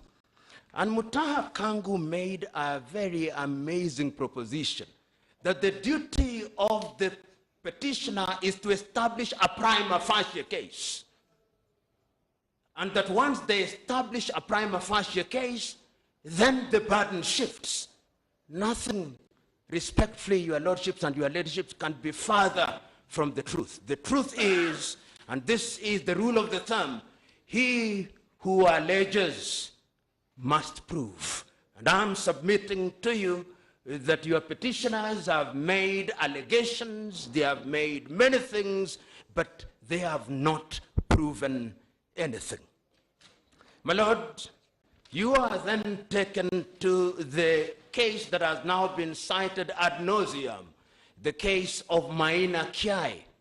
And it's instructive that when my good learned friend and my student Antonio Luoch showed the video stopped at a very convenient point where the late Musando said, and the chairman cannot vary the results. That's where it stopped. And the Honorable Justice Ojwang asked the question of what evidential value. If your Lordship look at the Evidence Act at section 106B, you will discover that the manner in which that video was introduced offends all rules of submission of evidence under our jurisdiction. I'm therefore submitting to us that in totality what you have is a litany of allegations that are literally standing on stilts and have only one fate. They fall when they have been faced by the weight of evidence that we have supplied. The other question that was raised is on the significance of elections. And this was Mutaha Kangu at Article 4 of the Constitution. He said that elections, and the Honorable Justice Mokin Wanjala was right and quick in saying that the lecture was Constitutional Law 101, in which he tried to educate us on what a republic is. But my submission is that in this petition, what we are grappling with is that the people of Kenya in their totality came out on the 8th day of August and expressed their will. This court should be very reluctant to overturn the will of the people of Kenya unless it can be demonstrated that indeed that will was subverted. And it has been demonstrated by the first respondent and the second respondent, the first and the second respondent, that indeed all the prescriptions of the law, and this, my Lord, when you retire, I do not want to belabor this issue. When you retire, the question that I invite you respectfully to ask, what is the litmus test? And my lords, when you look at our list of authorities, which has a number of authorities which I'll not take you through, it was filed on the 25th day of August, the year 2017, with a total of 30 authorities. The first authority is the Constitution. And what we invite your lordships and your ladyships to do is to look at the Constitution and ask the question, did this election satisfy the prescriptions of Article 81? And in my respectful submission, it did. Did it satisfy the prescriptions of Article 86? And in my respectful submission, it did. And once you've looked at the Constitution, the next question that you will ask yourselves, that when you look at the enabling legislation, did it satisfy those pieces of legislation? Did it satisfy the regulations? And the answer is that it did. And when you arrive at that finding, the only decision that I invite you to arrive at is that the people of the Republic of Kenya on the 8th day of August did express their will, and the first and second respondent did midwife. Remember, your lordships and your ladyships, ours is midwifery. We deliver a baby. That baby is alive and well. You are being asked to strangle the baby. Decline the invitation. Decline the invitation because the baby is alive and well. The next issue that we want to submit on as I draw to the conclusion, because I want to be very pointed, is to draw you to our own submissions. My Lord, I've always said that when one wants to submit for too long, it tells you that there is actually no case. That which is clear is stated in a very brief manner. My Lord, if you look at our own submissions, which submissions were filed dated the 25th day of August this year, we used the submissions to address all the issues that are germane to this petition. And I want to draw your attention to pages 2 through to pages 3, paragraphs number 5. Paragraph number 5 is important because it captures the essence of our case and simply tells us that the election of a president is a process. It is not an event. And if you look at the totality of the process, you will discover that this process is a process that satisfied the requirements of the law. And we have demonstrated at the point of identification, at the point of result, the point of counting, the forms 34, forms 34A, B, C, and D, up to the transmission, and we have demonstrated beyond peradventure that indeed this was an election that complied with the law. My Lord, I also want us to look at in our own list of authorities on pages 8 through to page 11. You will discover that those are the pages that deal with the entire process. And it is worth noting that your petitioners, through their agents or through their sympathizers, have before this date litigated every aspect of the election. That is in the public domain. Every aspect has been litigated, including the procurement of ballot papers, including submission, including the transmission of results, so that as we come here, if one were to use the word res judicata loosely, I will not. I would say that these issues are res judicata, but I will not say that, knowing that your jurisdiction is sui generis. So the totality of our submissions, your lordships and your ladyships, is that we have demonstrated through the various affidavits that this petition is destitute of merit. And because it is destitute of merit, it should suffer only one fate, the fate of dismissal. But there are two things I want to say before I sit down. That when you look at your petitioners' written submissions, they suffer the same fate as all their pleadings.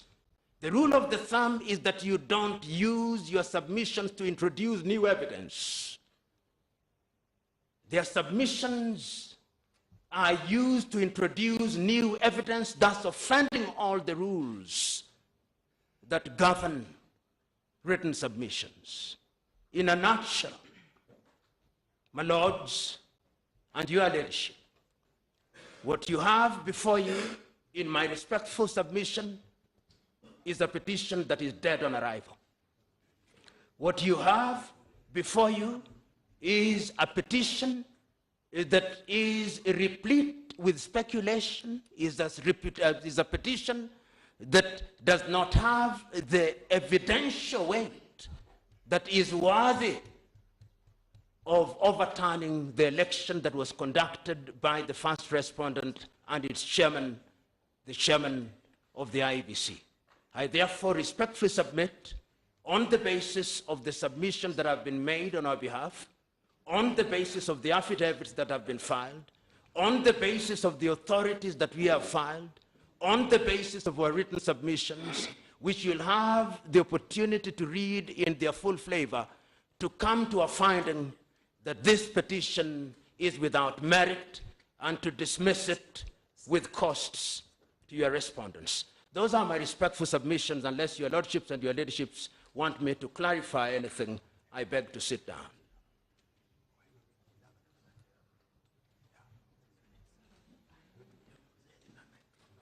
Thank you, Mr. Lumumba. You were clear.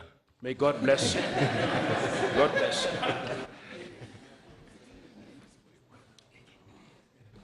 think we still have some 6 minutes. according to the... But I can take the 6 minutes tomorrow if your lordships feel like... No. Just finish it and we'll... My lords, just to wrap up, allegations made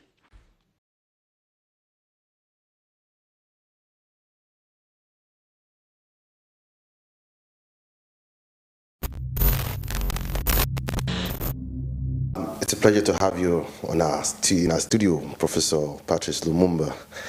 We are privileged to have you here. Let's just go straight to this. How did you come about the name Patrice Lumumba? Does it have anything to do? First of all, I'm ordinarily referred to as PLO Lumumba, which is Patrick Loch Otieno Lumumba. Okay. But you will remember that immediately after the independence struggle in the early days in the 1960s, 61, 62, parents who were politically aware would name their children in memory of some of the freedom fighters. And I think Patrice Emery Lumumba distinguished himself very early on. You'll find people named Kwame Nkrumah, Julius Kambarage Nyerere, and we see it even today with Nelson Rolihlahla Mandela. So that is in the context in which my parents thought that Patrice Emery Lumumba deserved to be immortalized in my person. Great. What do you think African people can do to fight against corrupt leadership? I think Africans must recognize that bad governance is harmful to their very well-being, not only for the current generation, but generations yet to be born. This is a continent that has always had potential. These are a people that have always had potential. But since we regained our independence from the colonialists, African leaders in many countries have consistently demonstrated that they are not working in the interest of their people. And that is sad, because many of the individuals who occupied positions of leadership are still beholden to the colonial masters. We see former French colonized nations, leaders who are beholden to Paris, those who are colonized by Portugal, beholden to Lisbon, those who are colonized by Belgium, beholden to Brussels, those colonized by the United Kingdom, beholden to London, and the single country that was colonized by Spain, Equatorial Guinea, beholden to Madrid. And this is tragic. Of course, currently, many African leaders are getting beholden to Beijing, and progressively the United States of America in Washington. The net effect is that the African agenda is being sacrificed to the detriment of the peoples. And we have examples which are live as I speak. The problems in the Cameroon, the problems in Togo, the problems in South Sudan, the problem in Central African Republic, in Mali, in Mauritania. And these are sad things. And the tragic thing is that the African Union appears to be helpless in this situation. Africa has been victimized by systems of government which we do not understand and which are not serving us well. And the time is now to wake up and to begin to find African solutions to African problems. Is it doable? Yes, it is. But we must wake up from our slumber, because those who are in positions of leadership are quite comfortable with the situation as it is. We must have something in the nature of an Arab Spring. The Arab streets woke up and they told their leaders, you are going to do that which is in our best interest. Unfortunately, some of the gains made after the Arab Spring have been clawed back. And that is a lesson for us, that if you regain your independence, you must remain eternally vigilant, because the forces of reaction are very persistent. So, Prof, you mentioned the African Union I mean, has the African Union become a toothless bulldog? I mean, in terms of, getting rid of corrupt and sit-tight leaders like the Zimbabwean leader, Mugabe? You know what is amazing about the African Union, which is the immediate success of the OAU, is that it's beginning to let Africa down. I was amazed about a month ago when Zimbabwe